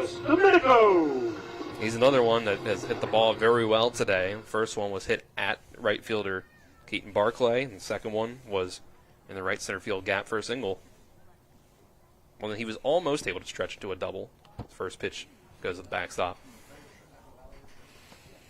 Domenico, another lefty, got time out here as a catcher's going to go out and talk to the pitcher a little bit. But another lefty here. Rob better stay on his toes down there. As Mark, we're starting to square the ball up a little bit. Rob passed the written part of the umpire exam with Braille, with the help of Braille. So got to watch him down there. Keep your eye on him. 1-0 count to Domenico after a short meeting on the mound. Catcher and pitcher back in their spots. Here's the pitch, and that's way outside for ball. Not sure what he would have said to him there other than the ball. He'd been hit hard a couple times, and maybe they're crossed up in signals, or maybe he's missing his spot a little bit, but not sure. 2-0 outside for a ball. At the moment, he's just overthrowing. You can see him really pushing it, and the ball's not finding his release point. Here's that 3-0.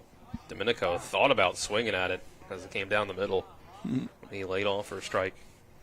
You could see him kind of gather himself there. The pitcher that time didn't overthrow. 3-1. Domenico gets a bat on it, but just the top of it fouled off. He was sitting on it. Fastball. He was looking for it, hunting it, got it, just missed it.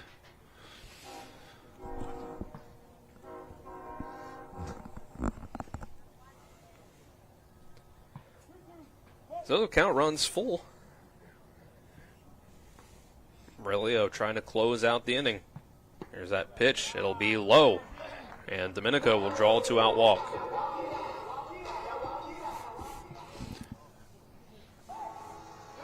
Here's a chance for Martinsburg. I still think you got to run here if Domenico's legs, healthy. Certainly last year he fought that knee, but and their catcher did show some signs of a good arm there. Just ball got away from the catcher. Robinson first pitch swinging. It'll be a tough play. Ground ball and pops off the glove of Landon Myers as he ran in and tried to make the play. Weak contact off the handle, hard 90 down the line, force the shortstop to come in and try to be quick. Anytime you can speed up the defense, you can get unforced errors there, and that's what happened on that one. Tough play, going to get an error on that, but I'm not sure if he gets him because Brody was on the move. It was going to be a close one. So Bradley Loper, 0 for 2, ground out and strikeout in the second and fifth, will have a shot, 2 runners on. Trying to get that go-ahead run over the plate from second base. He hits this one on the ground. And it looks like this is going to be playable for Kramer and in time for the 3rd out. So Martinsburg leaves 2 on base. They can't take the lead in this half inning. That means we go to the 7th, still tied at 1 apiece. It'll take 60 seconds. Come back with more West Virginia High School baseball on TV 10. My kids, you know I want the best for you, don't you? We need to have a conversation. End-of-life planning is no one's favorite discussion, but the relief of having everything in place when the hour of need arrives is a gift. Give it to your family. Plan ahead with us. Brown Funeral Homes, a leading provider of cremations, invites you to explore the many flexible options of cremation. From environmental considerations to the benefit of greatly reduced cost, it may be the perfect answer for your family. Online at brownfuneralhomeswv.com. Brown Funeral Homes, here for you. Not sure where to go or who to trust with your flooring project? And start with Trips Flooring, proudly serving the area for more than 25 years, specializing in floor sanding and refinishing, along with installation of new flooring, including hardwood, tile, vinyl, laminate, carpet, and the hottest trend in flooring, luxury vinyl, tile, and luxury vinyl plank. Are you on a budget? Check out their warehouse, cash and carry, or call 304-229-7009, or visit them online at tripsfloorsanding.com. We move to the top of the 7th, brought to you by L.A. Roberts Jewelers, committed to excellence in quality design and craftsmanship, located in historic downtown Martinsburg. Another pitching change for the Bulldogs. It's been 2 innings apiece for every pitcher today. Malachi Green has the best 2 innings to show for it today. He goes 2 innings, no hits, no walks, 5 strikeouts. Impressive for a guy that seemingly, according to the Game Changer, only pitched an inning so far this year.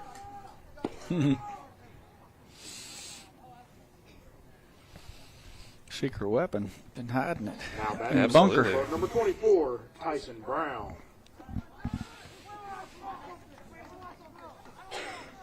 Tyson Brown, this is 3, 4, and 5 in the order. It was May 7th against Grace Academy.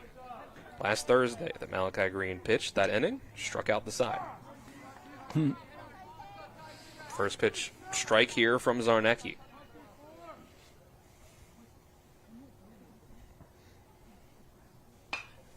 And the next pitch will be fouled off. Zarnecki 3 2/3 innings pitched on the season. Looks like that's also all been in the month of May. Greenbrier East, 3 innings pitched. The next pitch is fouled off. He got the win in that game. Gave up 5 hits and 4 runs, 2 of them earned. Walked 1, struck out 3. And then pitched 2/3 of an inning on May 6th. That one only gave up a hit.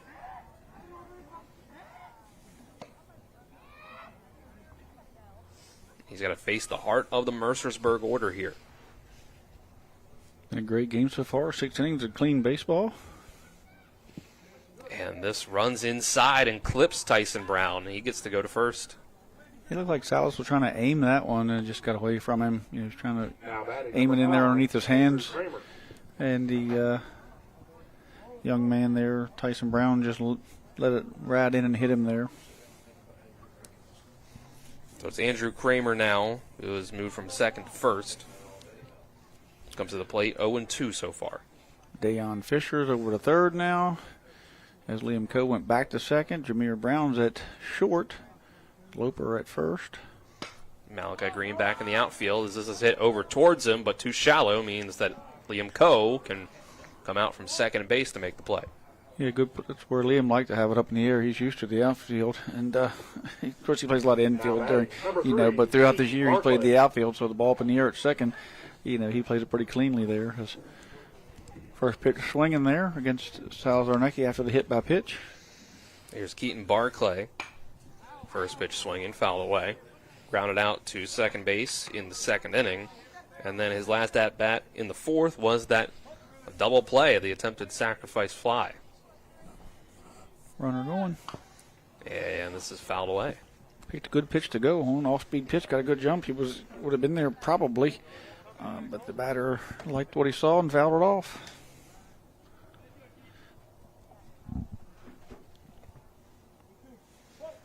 Oh, 2 count. Barclay steps back in. And this is hit the other way into right field for a base hit. And a runner thinks about trying to go from first to third, but holds up, goes back to second. Yeah, I think if Brown just, sees that ball going through and turns and burns to third, there's no play, but he hesitated. And I got this kind of blocking way. I couldn't quite see the third base coach. But, when it was a hit and a run was on there and that ball's hit behind him, he's got to pick up understand the situation there, and he's got to get over to third. But he hesitated when he did that. It was too late. So here's Cam Morello, who has a chance to make himself the winning pitcher if he can send home this go-ahead run. And he's going to hit on the ground too soft. It's over to Coe. He's going to think about second but go to first base for the out. Yeah, he didn't have a whole lot of choice. Soft grounder, definitely want to get an out somewhere. And, he thought about it for a second, and he said, let's just get this out, at least get 2 outs, and go after the batter here.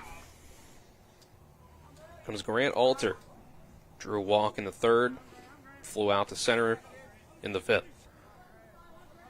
Go-ahead run for Mercersburg at third.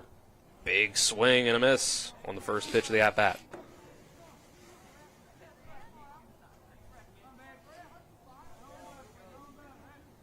The 0-1 from Zarnecki. That will hit the zone. Zarnecki's going to have to watch Balkin there. He's coming quick, and he's in a set position with the runners on. He comes set. Set that time good. 0-2. This is going to be hit over towards shortstop. Jameer Brown makes the play in plenty of time for out number 3. Made it look easy.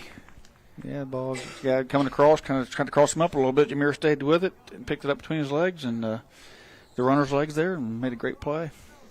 So we go to the bottom of the 7th. Still tied. Martinsburg will hope to walk it off after the 60-second break. This is West Virginia High School Baseball on TV 10. Life is evolving. Over the past decade, the way we do almost everything has changed. Get on your phone, see something you like, click on it, and it shows up at your door. Why should the way you have your car serviced be any different? Why waste your time going to a dealership service department when Hagerstown Ford and Hancock Chevrolet will come to you? They service all makes, all models, and offer full parts and labor warranties. Hagerstown Ford and Hancock Chevrolet will come to your door or office and service your vehicle while you're doing what you need to be doing, conducting that business meeting or mowing the lawn. Why take time out of your busy schedule when you don't have to? Hagerstown Ford and Hancock Chevrolet's friendly, knowledgeable staff will come to you where you live or where you work for full service maintenance, from oil changes to tire rotations, brakes, batteries, multi-point inspections. They handle it all. Hagerstown Ford and Hancock Chevrolet is committed to delivering the best of the best to their customers. Trust them to service your vehicle where you're at home or at work. Skip the time-consuming and terminal wait at the dealership. Schedule your appointment at fordofhagerstown.com or hancockchevy.com. We go to the bottom of the 7th, brought to you by Cody's Auto Body at 851 Wilson Street in Martinsburg. Family-owned, offering superior customer service and great pricing for a job done by experienced and certified technicians. Call 304-901-4777. The Bulldogs have a shot in the bottom of the 7th to walk this one off. Tied at 1. Yeah, certainly Coach Bauer would love to see one of these 8-9 hitters get on base for Jameer. Come to the top here, give him a chance. It's Clayton Elliott, 8, 9, and 1. Try to get this one done in 7. Yeah. Elliott fouls off the first pitch. Yeah, he was hungry. Hunted that very first fastball. You know, they're not sitting back on their heels as the home team here trying to draw a walk or anything. They're going to try to hit their way on. Elliott kind of crossed up by that one. Curveball over the plate for strike 2. Yeah. Definitely crossed him up a bit. Elliott singled in his last at-bat in the 5th, grounded out to short in his first one, and that swung through. Catcher just makes the tag as it bounced, and that's a strikeout. Yeah, he got fooled the last 2 pitches, the curveball that dropped in there, and then that curveball that fell off the plate that he had to try to extend the zone and at least foul off. Didn't get much of it, so.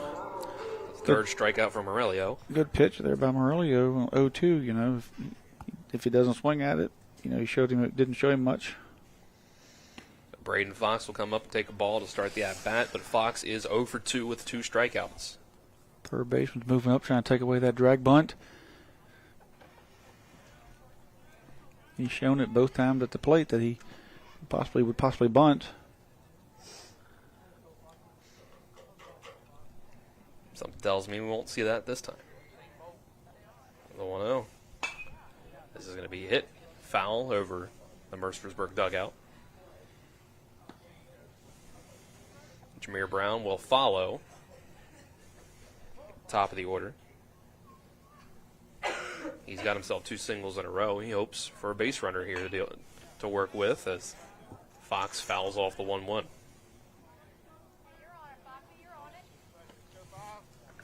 And we will be back here on Tuesday for Martinsburg Spring Mills in regional play, planning on Musselman against Wheeling Park on Monday. And here's a big swing and another strikeout for Fox. Yeah, what the doctor ordered for Mercersburg, if you're a Mercersburg fan, they'd like to see the top of the lineup with nobody on, and that's exactly what Morello has done for him here. Is Jameer Brown coming up. Number 27. Martinsburg's final out in regulation.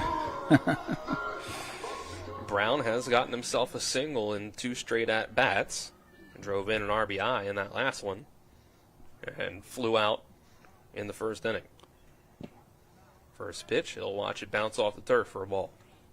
We need something in the gap so you can get the running extra base hits, double or triple here. Brown got stranded at third base after his last at-bat. You'll take the 1-0 for a strike.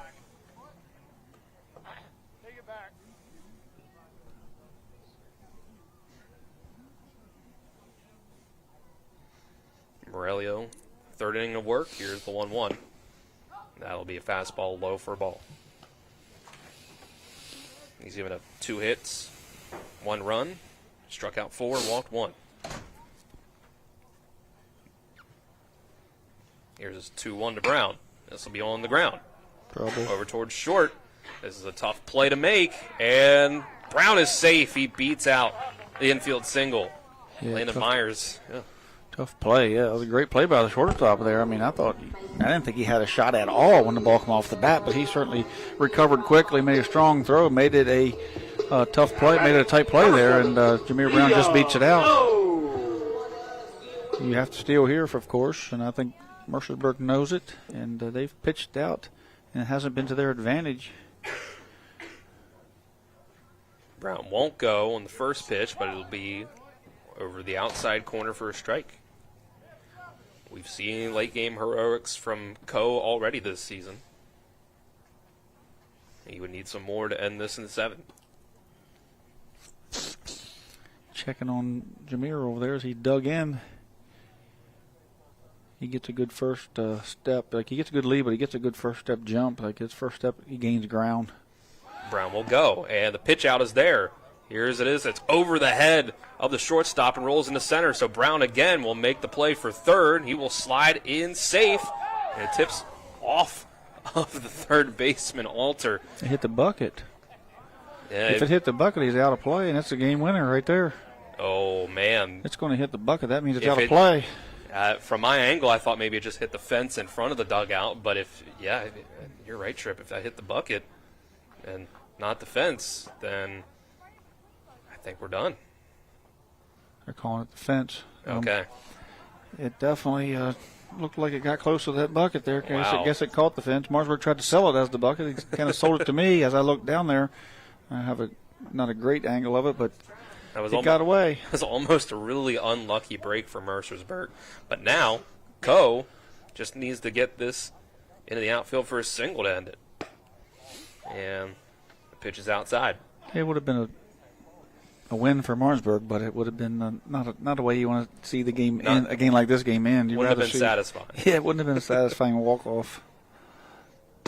2-1 off the outside corner for ball 3. Coe's got a walk-off this year already against Washington. Yep. Looking for his second one. We're trying to pass it down to Zarnecki. Coe swings at this one, but hits it over towards the batting cage. So that's a full count.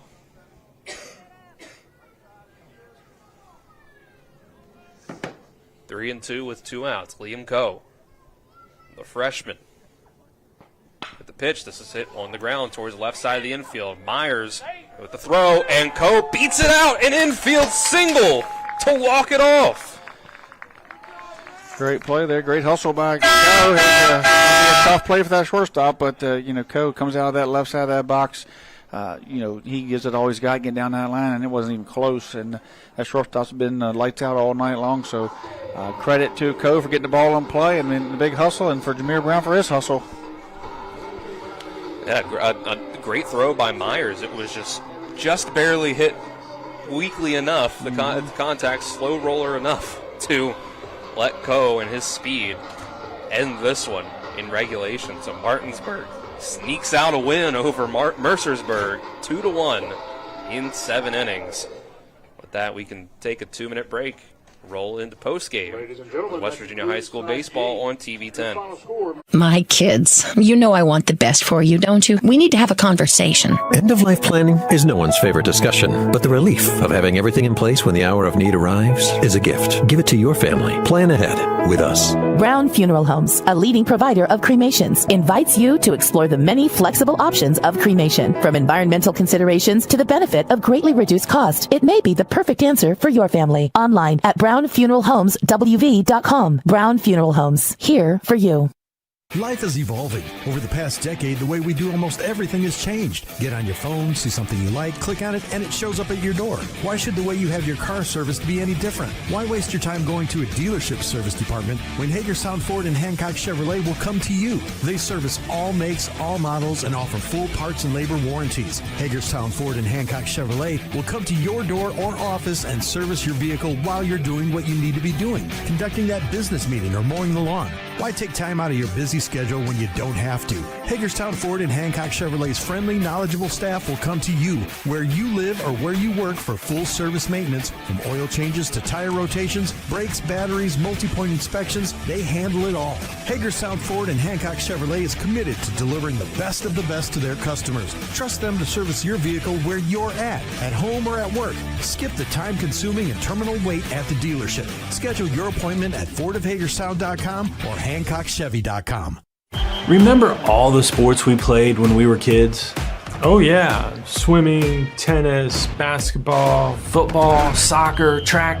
I loved winning. I still do. Our competitive spirit is still going strong. But now we use it to win for our clients. If you've been hurt in almost heaven, call the Sevens, 304-777-7777. SkinnerWins.com. Welcome into the post-game show on TV 10, brought to you by the Palace Lounge on Edwin Miller Boulevard, with a full lunch and dinner menu with daily specials in a clean and comfortable atmosphere. Check out the menu on the Palace Lounge Facebook page. It's a 2-1 win in 7 innings for Martinsburg over Mercersburg, a team which in their first go-round they beat 14-4, but it was a way different story today. Different pitchers from Mercersburg. I think Tripp really made a difference for them.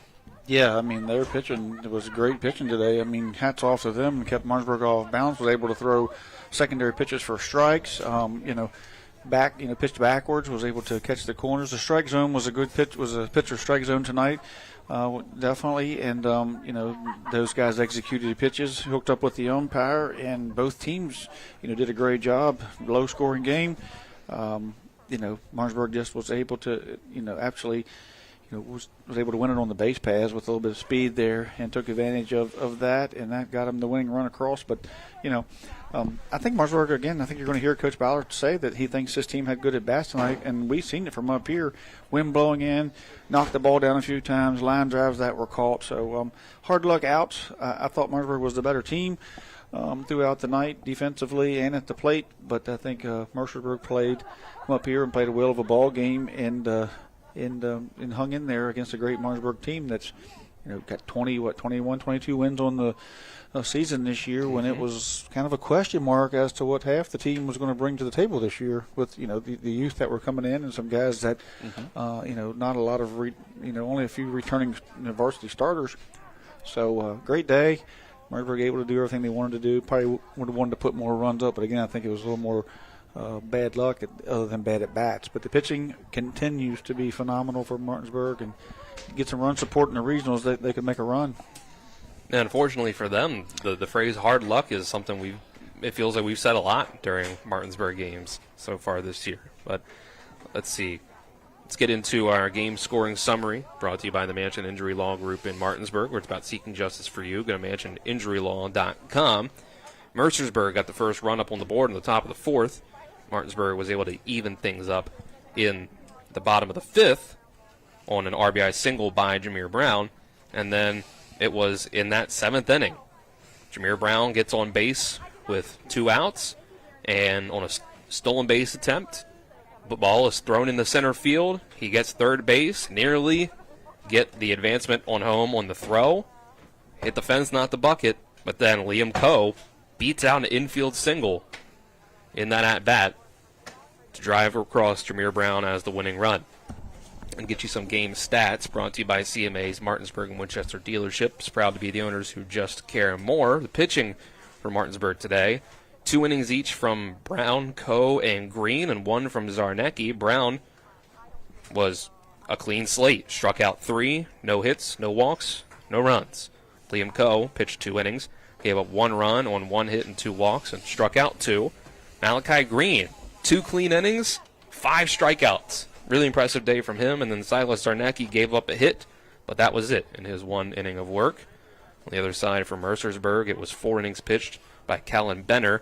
4 innings, gave up no runs on 3 hits and no walks and 2 strikeouts. And then Cam Morello pitched 2 2/3, gave up 2 runs, 1 earned on 4 hits, 1 walk, and 5 strikeouts. As we welcome into the booth up here in the press box, Jameer Brown.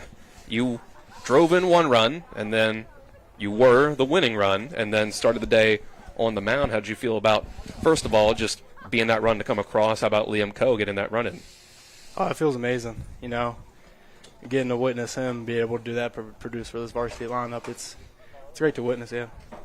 Yeah, you had 3 hits tonight at the plate, plus one, ball you barreled up, and looks like the wind's been knocking the ball down for you all tonight. A lot of hard luck outs. I thought the at-bats were good at-bats. Just didn't seem like things were going to fall for you guys. Kind of looked like things might have got away from you. How was the feel in the dugout when you found yourself down? I mean, you know, we all know to stay true to ourselves, stay true to our swings and our approaches. So as long as we build on that, I feel like everything will go so well. We haven't had you up here much this year. You know, we had a phenomenal game against Washington. Are you getting ready to go into the playoffs? The EPAC's been so hotly contested all year long. How do you feel going into, you got to play a game? You just a hard luck loss against Spring Mills, but the EPAC's was such a parity this year with every team. Every time you've played, it's been close games. How do you feel about the new setup where 4 teams are going to go, and how do you feel about your chances? Honestly, I think we have a great chance, with our pitching, but being down a pitcher with Grant, hopefully he can come back 100% healthy. But I really think we do have a good shot as long as we play as a team, hit the ball like we know how to, play defense upon our pitchers. What do you got to say about this team? You started off this year, a lot of uncertainties. You end up with 22 wins. You got a great draw here in the opportunity and to get to the state tournament. How you feel like you've grown from first day of practice to right now, getting ready to start regionals? Oh, we faced a lot of adversity this season, 100%, and I just think we handle it well. We all know how to battle as brothers and a family, and I just think if we play like that all year, we have a really good shot at making it to that state tournament. We've had a great year, and we've been fun watching it. Been fun watching the young guys grow. Been fun watching you and Grant and the seniors, play. And we're looking forward to Tuesday night seeing you guys play. Yep, thank you. Good luck. Good, thank you. Yep, thank you, Jameer. You can hand that off to Coach Byler. We'll come in here after the 2-1 win. Maybe had to work for it a little more than you might have liked today, Coach, but they got it done in the end. You had a lot of hits that were just right at somebody, but in the end, you guys were able to get it done. How'd you feel about it?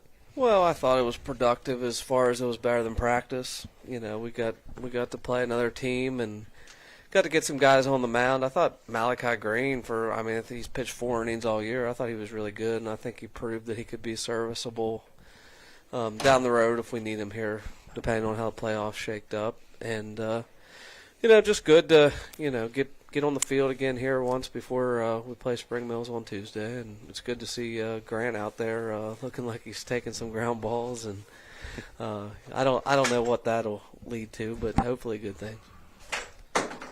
How blessed do you feel as a coach to have a guy like Jameer in your lineup when his counterpart there goes down and he could easily cash it in and the team could follow, but how blessed are you to have a young man like Jameer in that dugout, and how does that compute to your team's attitude going into the regionals? It's funny. I was sitting here, or just standing here a minute ago, and you guys are interviewing him, and I'm thinking, he's been doing this for 4 years, and it's going to be a really sad day when he leaves this program. But I think what he has done is he's made this program a better place. I'm better for him. His teammates are better for having him, and just truly proud of the leadership that he brings and what he's meant in his 4 years in this program. And you can't ask for much more, and you can't ask for much more of a better kid. And when you look at kids, we look at stat lines, we look at game changers. So many of the intangibles that he brings to the table. It's just. People need to know that as they get into voting for players, state players, things like that. And I think it's just huge that it's not always about the numbers, but what he does and what he brings to the table. He's certainly one of the most valuable players on this team, and he's elevated to play here. And that's certainly something I certainly want to give you an opportunity to talk about. Yeah, his stat line when coaches vote for EPAC Player of the Year, he's going to be 5-5 on the mound, depending on what happens in playoffs, and he's, right around that 300 mark. But I don't think no stat is going to tell you what he means to this team and how valuable he is. And there's no question in my mind he's the best player in the EPAC, and we can argue that, and we can say this stat and that stat, but you're not going to change my mind. Yeah, defensively, offensively, what he brings to the team, the dugout, the pitcher's mound. I mean, certainly a well-rounded baseball player. But moving forward now, Spring Mills, you took a hard luck loss to them. You're looking down the barrel here Tuesday. What are you thinking? How do you prepare for that? How do you, put that all behind you? The EPAC's been such a parity this year. You had a good draw, I mean, you certainly got to play.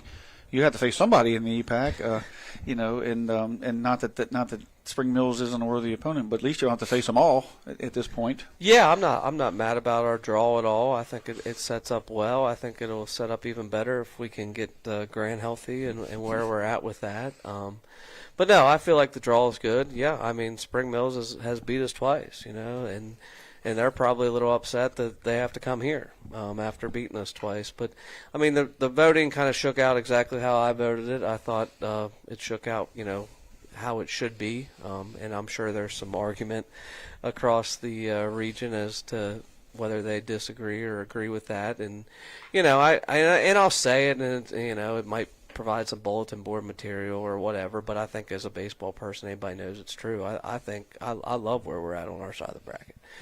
You got Jefferson, you got Washington, you got Hedgesville, and you got a university team that's got a really good pitcher on the other side. Whether that'll matter or not, I don't know, but I think it's true. I think you think it's true, and I think any baseball fan would think it's true. So I like where we're at. Whether or not it's up to us whether we use that as a benefit for us to get to the state tournament or not. It'll be how we play and how we pitch and play defense and hit. So talk is cheap, and we'll see what kind of product we can put on the field Tuesday night. Well, to clarify, at home, they're in the other bracket, so just so everyone knows, you'll never face those guys to get to state. Like you have a 5 bracket, and that entails Spring Mills, or Wheeling Park and Musselman. And Morgantown, and then you guys in Spring Mills. And 2 of those teams are going to go. Yep. So just so everyone knows, it's not a 10-man double elimination. It's the state's broken into 4 5-team brackets, and 2 teams are going to go out of there. So we have a great opportunity for the EPAC to make a huge showing down at the state tournament, and a real chance for 3 teams. Yeah, a real solid chance. So just so to clarify that with them, any updates on Grant? We got anything? We see him out there. Yeah, he's been doing all the therapy and all the red light therapy and the chamber where they put the pressure on you and all those things. And I think it speaks for his character too. He doesn't want his high school season to end with being carted off the field at Hampshire. Right. And I think if he's willing and he gets cleared, he's going to be out there. In what capacity we'll see. Like I said, he's taking some ground balls right now, but I think if we have to look at it through a crystal ball, I need him to pitch 1 game. You know what I mean? I think 110 pitches are more valuable than any ground ball or any bat he can have. But I'll let him do his thing right now, and we'll take it one day at a time, and we'll see what Tuesday, Wednesday, Thursday, and Friday bring in next week. But it's an exciting time. EPAC baseball and playoff baseball is exciting. I think there'll be great games all week long, and the weather looks great, and we're looking forward to the opportunity. And we got a great group in that dugout, and I think they're excited for it. Yeah, well, congratulations. Great night and good warm-up, and have a good practice weekend, and get ready. We'll see you on Tuesday. All right, thanks, guys. Thanks for being here. Yep, thank you, Coach. We'll plan to be at Musselman Monday. We'll be back here on Tuesday, and then from there we'll see how the bracket plays out, who's lost the game, who's keeps on winning, and see who we get from there. Maybe it's Jefferson hosting either Washington or Hedgesville from there, but we'll just have to see how the bracket. So when you look at that bracket, the winner of the Musselman Wheeling Park game is going to get Morgantown, and certainly Morgantown is a huge monster to overtake. Martinsburg is going to get Spring Mills, and then they'll get the win. Then those 2 winners will play. So basically, Martinsburg, Spring Mills, Morgantown are play after.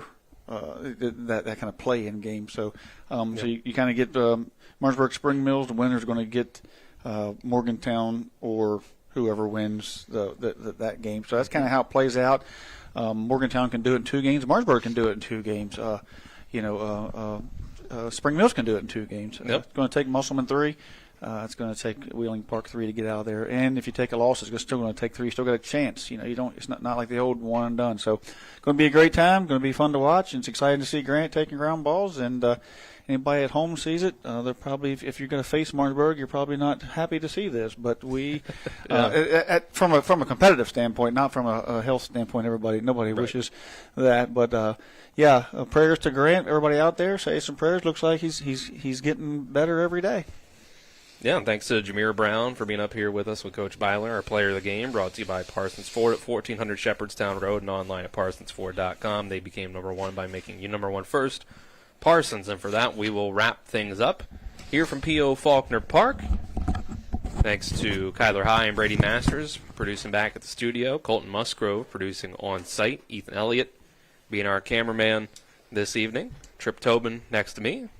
For that, I'm Dylan Bishop saying so long for a 2-1 win for Martinsburg over Mercersburg before we head into playoff baseball on Monday, Musselman against Wheeling Park.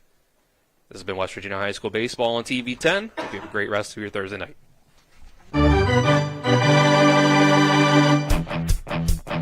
You've been listening to West Virginia High School Baseball. Today's game broadcast has been brought to you by Trips Flooring, Hagerstown Ford and Hancock Chevrolet, the Mansion Ferretti Law Firm, the Brown Funeral Homes and Cremations, Robert Fields and Sons, the Larry DeMarco team at Century 21 Modern Realty Results, the law firm of Burke, Schultz, Harmon, and Jenkinson, Cody's Auto Body, the Mirius Group of Ameriprise Financial Advisors, the Berkeley County Health Department, WVU Medicine Berkeley and Jefferson Medical Centers, Parsons Ford of Martinsburg, Dignity Memorial Rosedale Funeral Home and Cemetery, the Skinner Accident and Injury Lawyers,